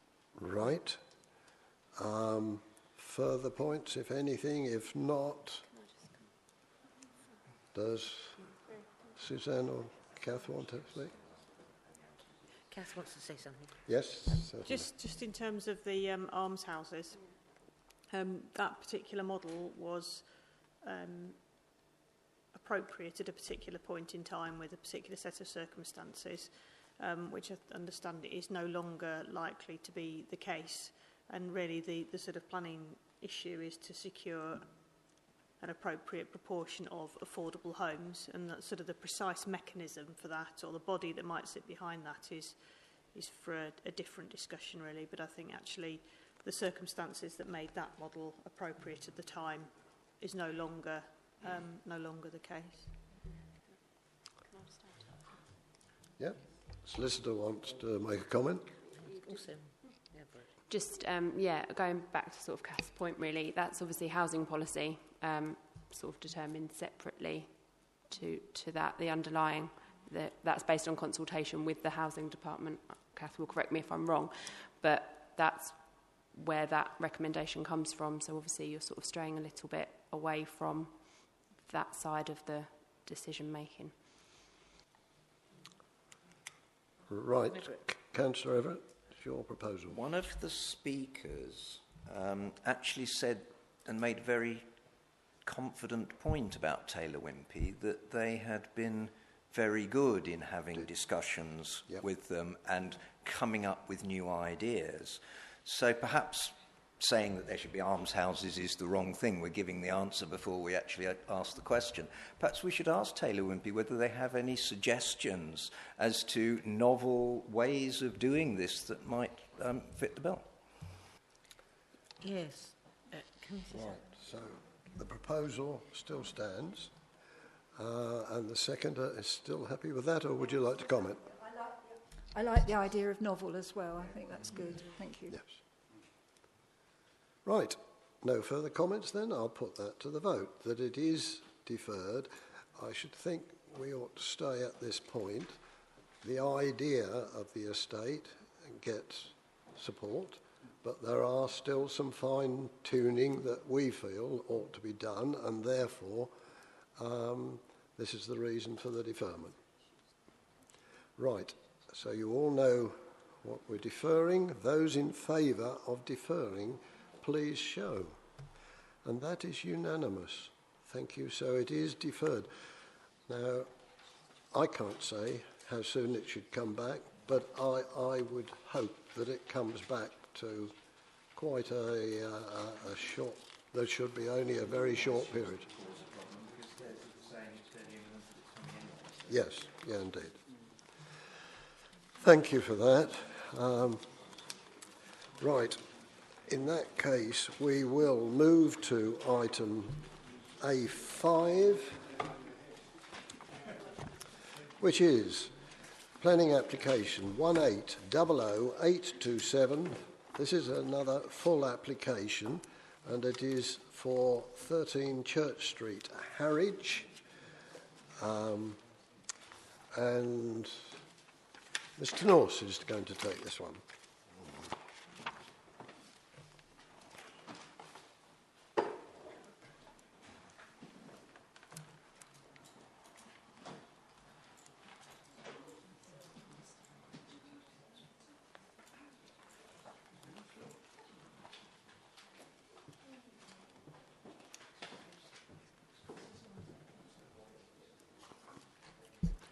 Chairman, thank you. As you noted, it's an application for the change of use of an existing dwelling house to an HMO, house of multi-occupation. It's located at 13 Church Street, Harwich. Again, members will have visited the site this morning, and that's the site in question. Members will be aware that the site, in fact, does have two access to the highway. There's a frontage onto Church Street itself, and then a rear right-of-way to what's known as West Street to the rear. That's just an overview of the site. As you'll note, it's within the centre of the town. So that's the existing front elevation of the property. And quite clearly from that, it was almost certainly originally either a shop or a commercial premises of some description. And compared to a number of other properties in the street, it's quite a prominent building. It still retains the shop frontage to the front of the building, but as noted, it has permitted development as a residence. So that again is the front view. That's looking further along the street. And looking back towards the Guildhall in the opposite direction. Now this is the rear courtyard, which is No, that's a car park. Nothing to do with it. Yep. It's not the site we went to. No, that's the back of the site there. But that property is the property, isn't it? Yeah, and it goes forward to the. It goes forward to the left. You see that high thing? Yeah, that's the. This is simply providing a view of the property from the rear. Yes. So that's the rear of the property just here. Yeah, I wasn't making that point. There's an access which leads from the frontage into that site. It doesn't. I didn't mean it. It's for that specific property. So that, as you've noted, it has a three-story element to the front, where it fronts Church Street, then a two-story element to the rear. There is an existing first-floor window at this point, which does look down into adjoining properties. This is the rear access I was talking about, which links through to West Street. Yep. And again, members would have seen that this morning at the site visit. Yep. And again, that's where the existing access to the site is. As noted, Chairman, it's a change of use from an existing dwelling to an HMO. So looking at the proposed floor plans in detail, at the moment you've got an existing basement area. This will become a utility and games room. At ground floor, you have an existing lounge, dining room and kitchen. These again at this level would be retained for more communal uses in association with the HMO. At first floor, again you have 4 bedrooms on this floor. Bedroom 1 would be with an ensuite and area for fridge freezer. Bedroom 2 with an area just for a fridge freezer. Bedroom 3 with an ensuite and area for fridge freezer. And bedroom 4 with an ensuite and area for fridge freezer also. There's also a separate bathroom and lobby area on this floor. On the third floor, again, you have 2 further bedrooms and also a separate bathroom.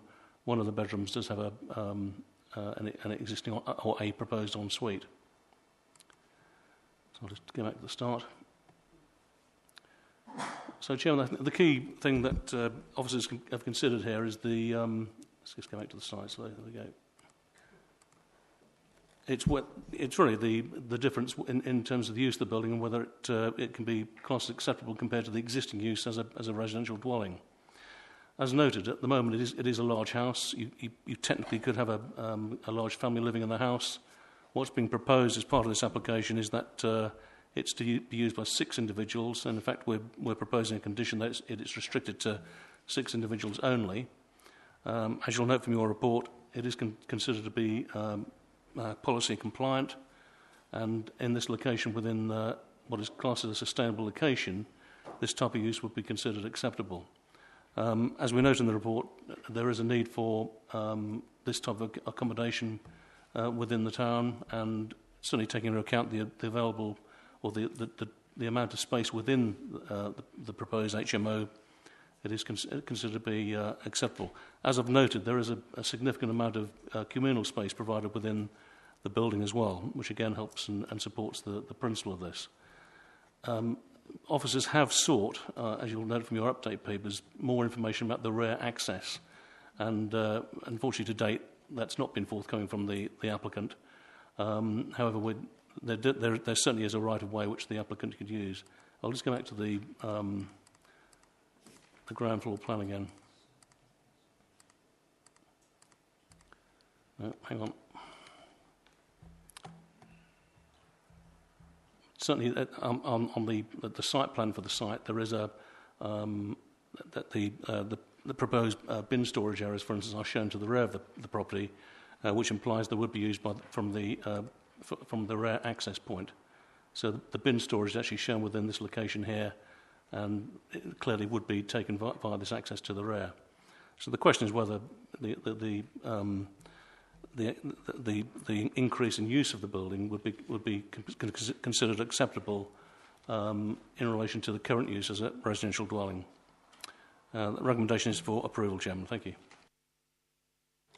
Thank you very much. Now we have two speakers. Member of the public speaking against the application, Mr. Ian Jones. Welcome, sir. Come and take your place. And you get 3 minutes, sir. 3 minutes, I understand. The point I want to raise is the access. If we look at the access, the Waste Management Department have said there must be clear and easy access for bulk bins. Well, those who have been to the site would clearly have seen that is not the case. Its narrowest point is only 70 centimetres wide. These bins are about 60 centimetres wide. Who is going to pay for any damage to our property through the bins being dragged through there? Who's going to take the bins through? I have no idea. Is it the waste management people going to come through? Or is it going to be one of the 6 tenants? Okay, so that's my first point.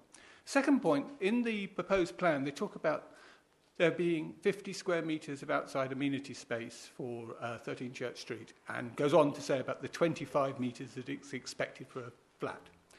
Well, if you actually look at that closely, you'll find that it's actually only about 20 square metres of usable space, because it's only the very end part that is usable. The rest of it is just a passageway.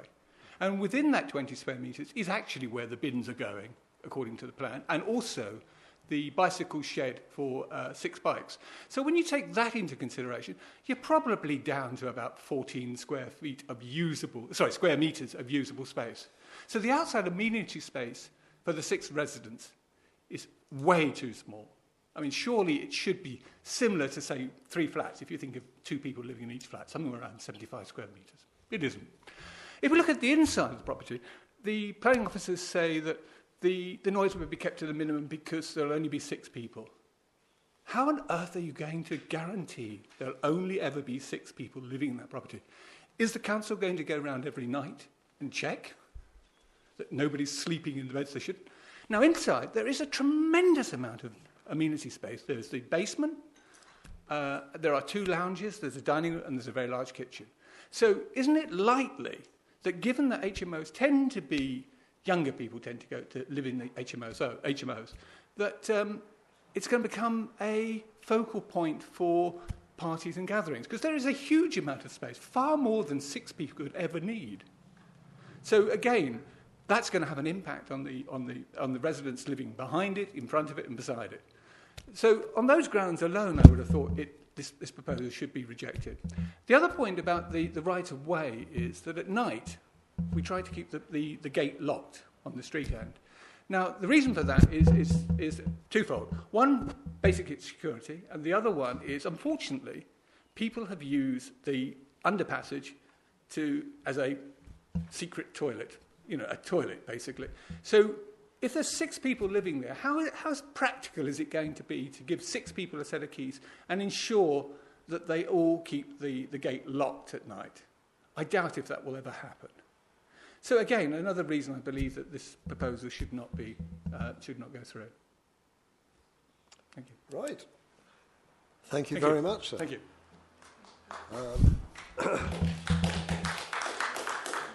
And now, Councillor Henderson.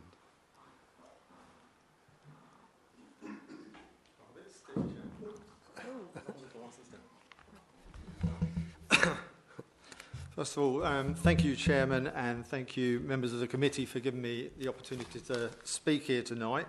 And it was good to actually see you in the jewel of the crown of tendering today in historic Harwich. You saw for yourself the wonderful buildings and the conservation area and the listed buildings which exist closely round that. Chairman, I'm very pleased that the Council adopted Article 4, which restricts and controls the residential properties which are being converted and to houses of multiple occupancy. I think it was a really good thing, and I think it's a good thing because I think it actually relates to this particular property. And I believe the reason why we had that Article 4 in place was because of the negative impact that we've had from HMOs around this district, and I'm sure this one will have the same impact if it's allowed to go ahead. You've just heard from one of the public speaking about the shared access with 62A at the rear of 13 Church Street. Well, I think members saw for themselves how narrow that access is. I mean, I think Councillor Heaney possibly got caught up in the washing that was actually across the alleyway there. And to actually expect bulk bins to be carried through there without damaging the property of that resident's property, and to expect people, 8, and it's already said, I don't know how you can police that there's going to be a condition that there'll only ever be 8 people residing in that property. It's not possible. 6 people.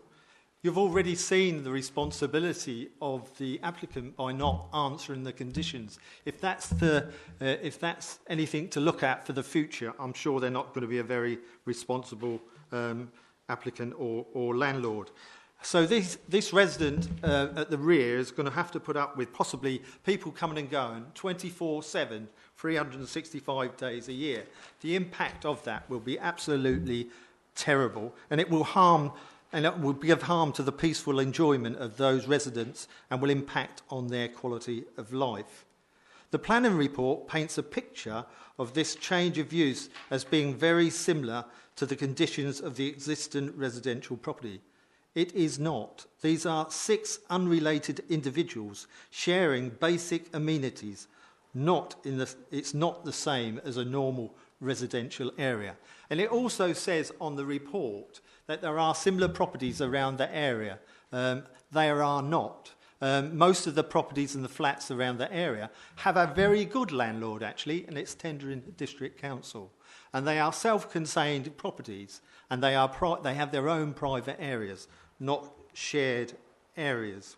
So I think we should be very straight with that. And the actual picture, what came up on the plans there, because it does actually state in the report that to the rear of the site is a large parking court.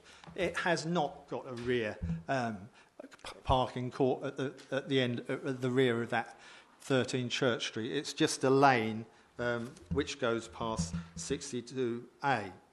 Now, we all know, and it says in this report, that this is a sustainable development. A sustainable development.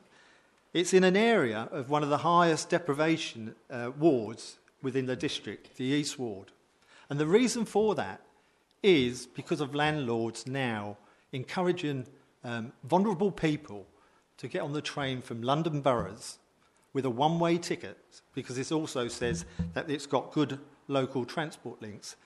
People usually only come one way into this type of housing, and it's also evident that tenants who actually stay in this type of housing actually have quite chaotic lives within the setup. The other concern I'd like to mention is this house must be well over 100 years old. And at the moment, in the current position, it has 1 bathroom. I've researched some HMOs, and one of the biggest issues with HMOs has been, and some of them have been horrific examples of sewage problems.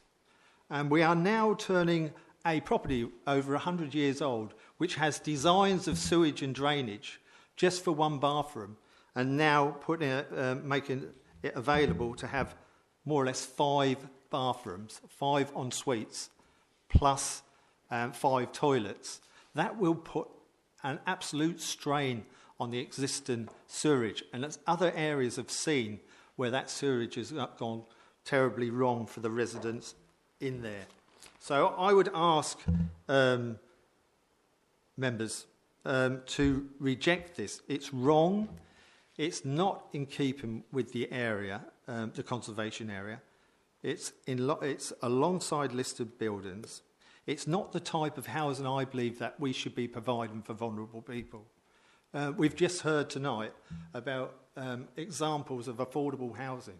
We should be making sure that we provide housing which is fit for people who have the right facilities within those houses, not shared access such as this. I remember once talking to someone in Clacton who lived in one of these HMSOs who had various problems. He was visiting Open Road on a daily basis. He was trying to get his life straight. He was on drugs, a drug addict. And he said one of the biggest problems he'd got was he could visit Open Road all day, but all of a sudden that shuts at 5:30. And his biggest problem was going back to a house of multiple occupancy, because the very same people were doing the same thing that he was trying to get away from. Now, I think we should make every effort as councillors to make it known outside our district that we are not going to stand for this type of housing being provided for vulnerable people. So, I would ask you, members, to reject this and refuse its application. Thank you. Thank you very much, Councillor. Whether Mr North has got anything to add at this stage before we go into the debate? I think the only point I was going to make, Chairman, was simply in relation to the Article 4, that simply removes permitted development rights for HMOs. So it means that an owner or applicant needs to actually make a planning application to gain permission for it. So it's not a bar to giving permission, but it requires an application. It's just to make that clear. I'll go first, if you like. Yes, Councillor Haney. What worries me is, how do we know this is a right of way? I mean, have they produced their deeds of this house to say there's a right of way over this land? Have they shown you a copy of it? They just say there's a right of way. And I happen to know that by putting a gate across something can prevent it being a right of way.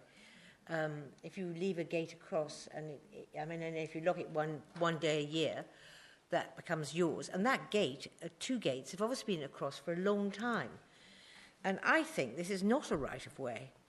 And even if it was, it would be hopeless. How are they going to get their bins down? The other garden behind is about that much higher. Can you see? There was wonderful whitewashing, which as I did get caught up in. I mean, a huge great bin hunking through there. First of all, it's got to drop down about this much. Then it's got to drag across somebody's small courtyard. And if there are washings there, it'll be absolutely filthy. It's totally impractical, this idea that people should be using this passageway. And the other thing is, everybody should have if we're going to have, Ivan was talking about what we should offer people, everybody should have an ensuite. Every single room should have an ensuite. Not some people have to go off to a bathroom somewhere else. But as he made the point, the drainage is going to be appalling, and it won't work, I suspect. And I noticed there was a very old drainage manhole in the house behind. And I would think that the drainage won't be going straight into the road in front. It'll be going lower down into West Street behind. And that's probably where it goes, down this alleyway. I wouldn't be at all surprised. And the water coming in, and the water main is Yes, Councillor Alexander. Okay, thank you, Chair. In 2019, my ward takes on the jewel of Clacton, which is Ellis Road and all the HMOs along there. So far, I've visited these on no less than 15 occasions, some of them armed with police in armed response. HMOs, in my opinion, are inherent. They take away a certain amount of dignity from a human being by keeping them like caged chickens inside of a building. the people I've met and I've spoken to have the most peculiar problems: mental, drug, alcohol abuse. And they all say that this is the end of the road, this is it, this is their hell. One young lady said to me, "There's no heaven, there's no hell, we're living it right now." And these are the people who are living in an HMO. No disrespect, but the pictures that you show us there were no reflection of what this place looked like. I was bred and born in Harwich. I know it. I know Church Street well. It has the most beautiful Georgian facade, second period, all the way down. It has a potential of being something very special. And you can produce this special place by not allowing this kind of place to go ahead, because no one in their right mind would want to invest in an area that has an HMO right next door to a building that they wish to make and return back to its former glory. There's no parking. There's absolutely none. Church Street is not meant for cars. It's meant for horses and carts. It's that period. It's within that period. There's nowhere to hang out your clothing. You can't dry your clothing on the line or anything at the back. The access to it, there's no way in God's earth can you get a bin through there unless you are Hercules or something and you can lift it down the huge step. It's not in any way viable. It won't work. And that's for the access itself. It's a beautiful little access. Tiled floors, grapevines hanging all over the place. This is a right of way. But this has been untouched for many, many, many years. I remember it in my time when Kenneth Westall's lived there. I know it well. And that's exactly the same as it was 50 years ago, untouched. I believe it's rare. I believe there may be some kind of a right of way, but not for what has been prescribed to us tonight. I think we should look at this and think about refusal.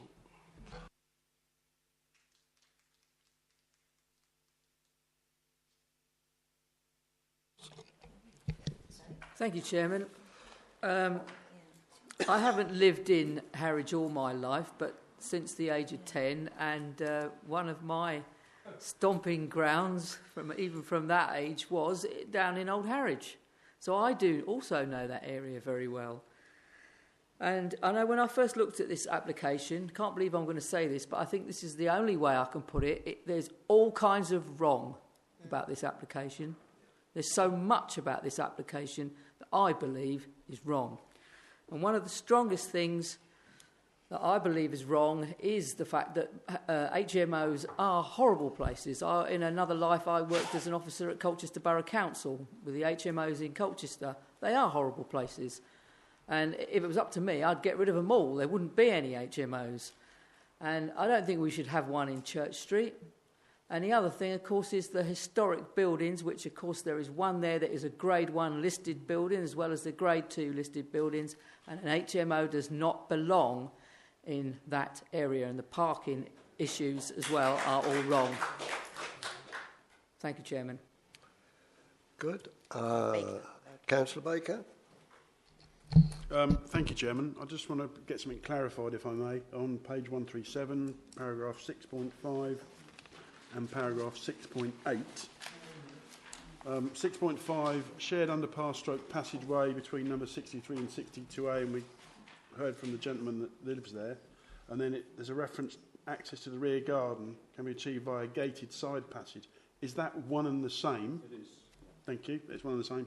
And we've spoken and mentioned about this right-of-way that people have to go past the gentleman's house and look in his window and whatever. What's the legal status of that?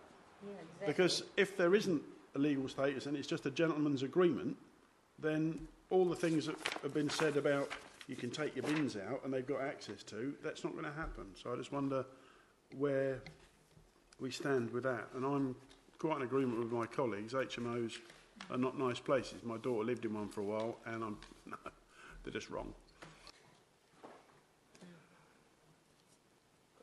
Thank you. I don't have any more listed speakers at the present moment. I must say that on my site visit this morning, I was horrified with the idea that our own TDC people have advised there could be a bulk bin. You wouldn't get, it's already been said, you wouldn't get a bulk bin in or out of that little passageway. And the other problem is, if you happen to be a tenant, I can't see a way through the building without going through other rooms to take your rubbish to put in the bulk bin.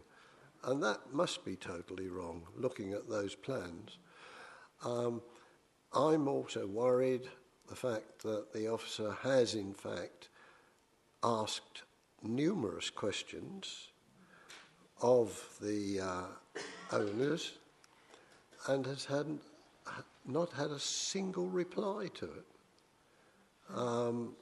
And reading between the lines, I get the impression that this might be a testing application, and see what you could get away with, and if there's any minor objections, it won't be pursued. But that's, I shouldn't say that perhaps from the chair, but that is the impression I get.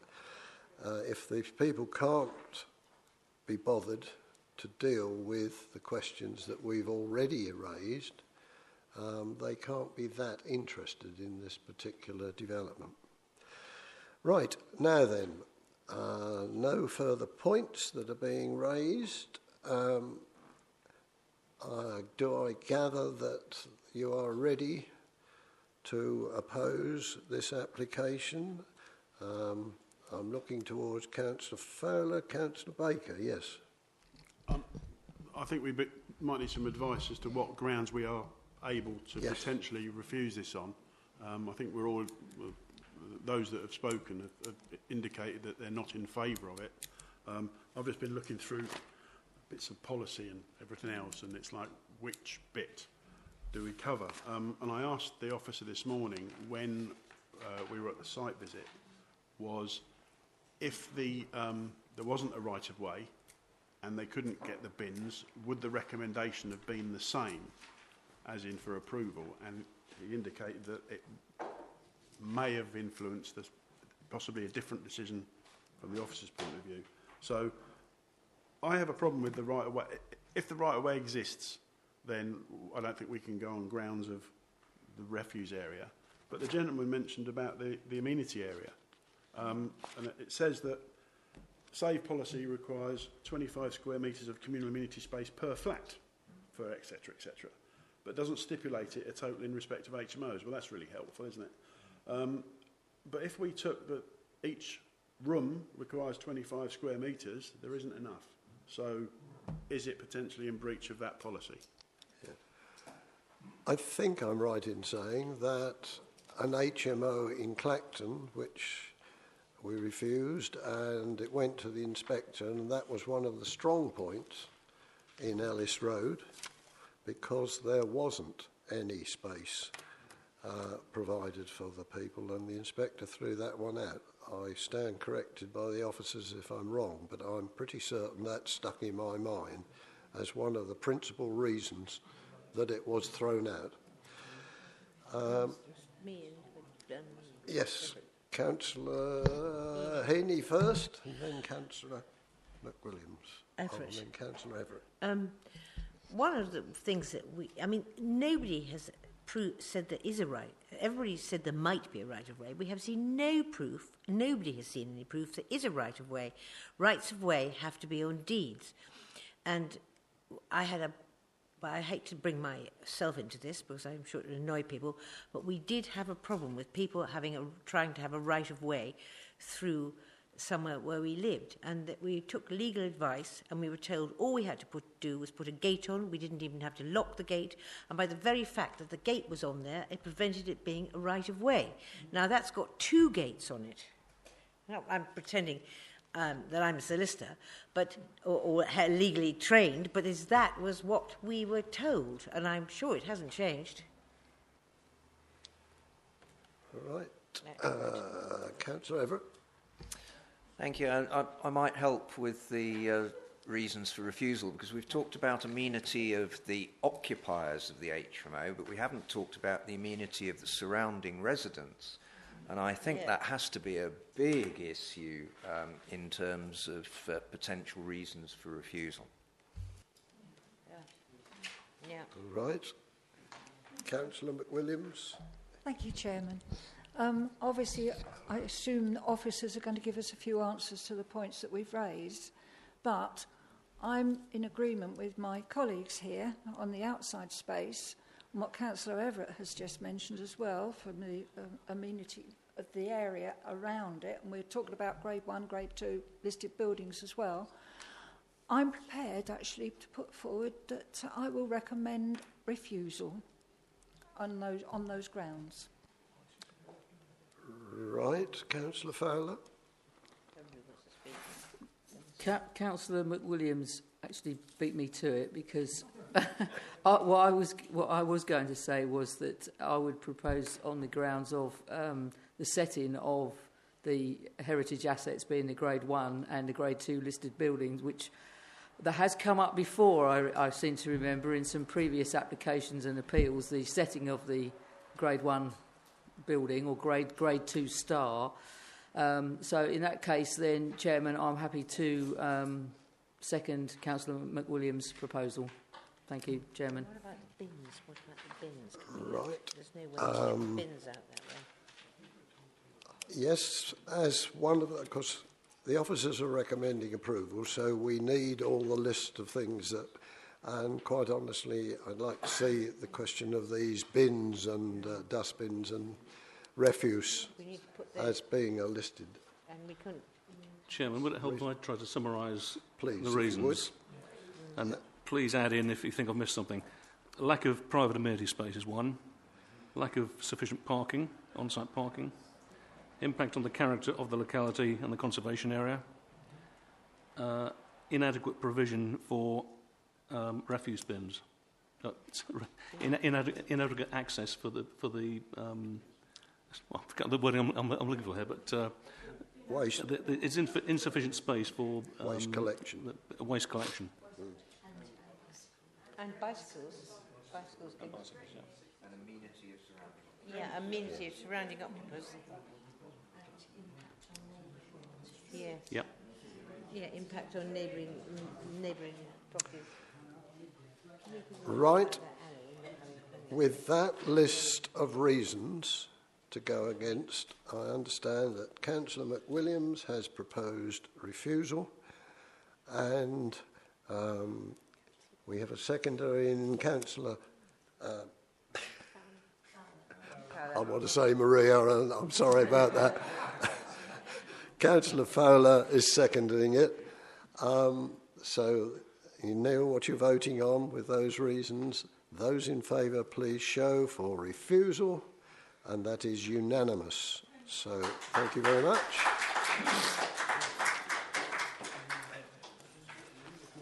Right.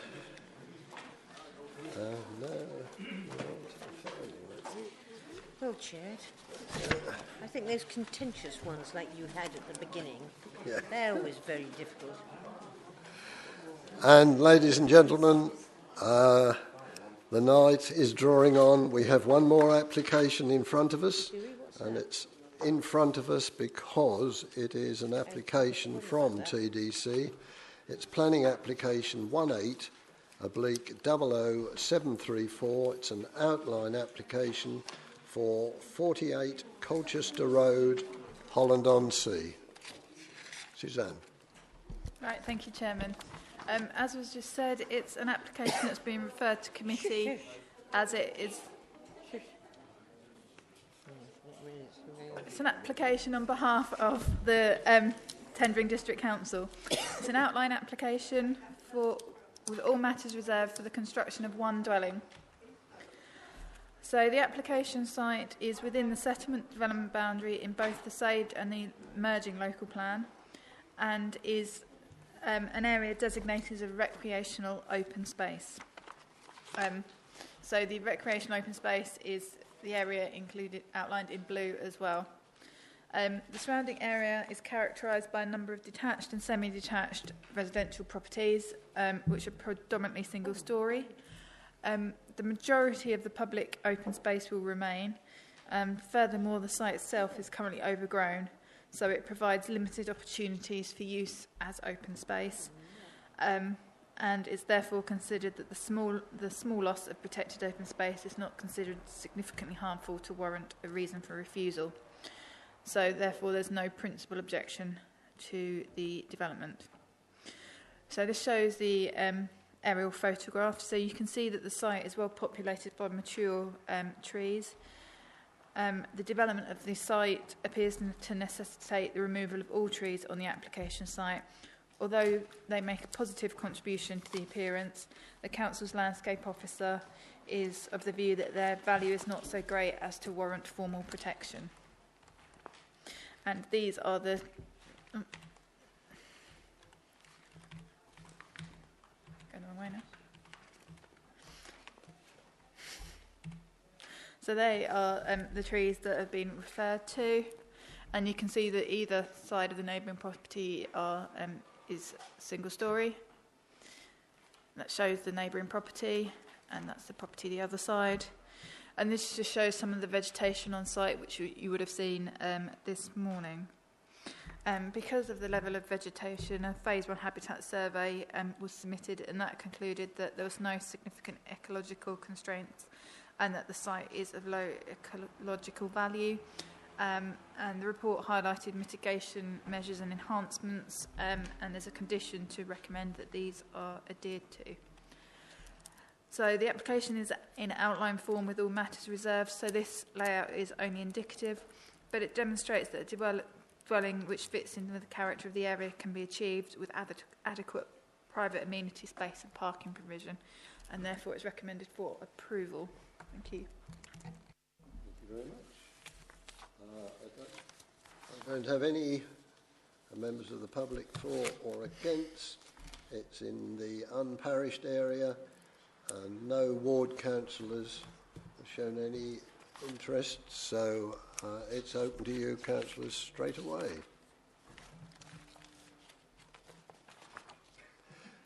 Good.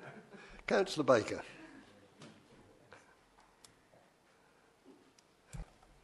It's on, I turned it off. No, it wasn't on.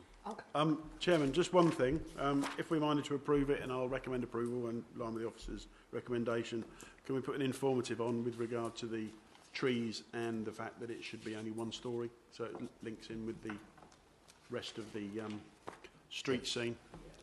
And I understand that it's highly likely that if we say yes, then it will be up for sale. All right, Councillor McWilliams. Thank you, Chairman. I would like to second that proposal, please, and I agree with the comments that Councillor Baker made and support him. Thank you. Other speakers? Yes, Councillor. Thank you, Mr. Chairman. I just would like some advice on this, because I live in Holland. Am I allowed to vote on this? Yes, thank you. You're not predetermined? No. Right. No further speakers. I don't want to delay the evening. I have a proposer and a seconder for approval with the conditions as shown on page 142, with this being limited to a single-storey property in line with the other bungalows in the road. Right, so you know what you're voting for. Those in favour, please show. That is approved, and it is unanimous.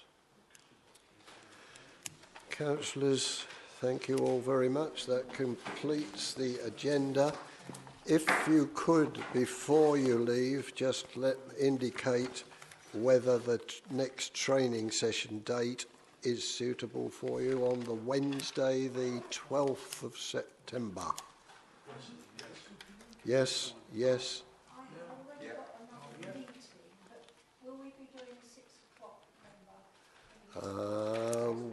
We would normally.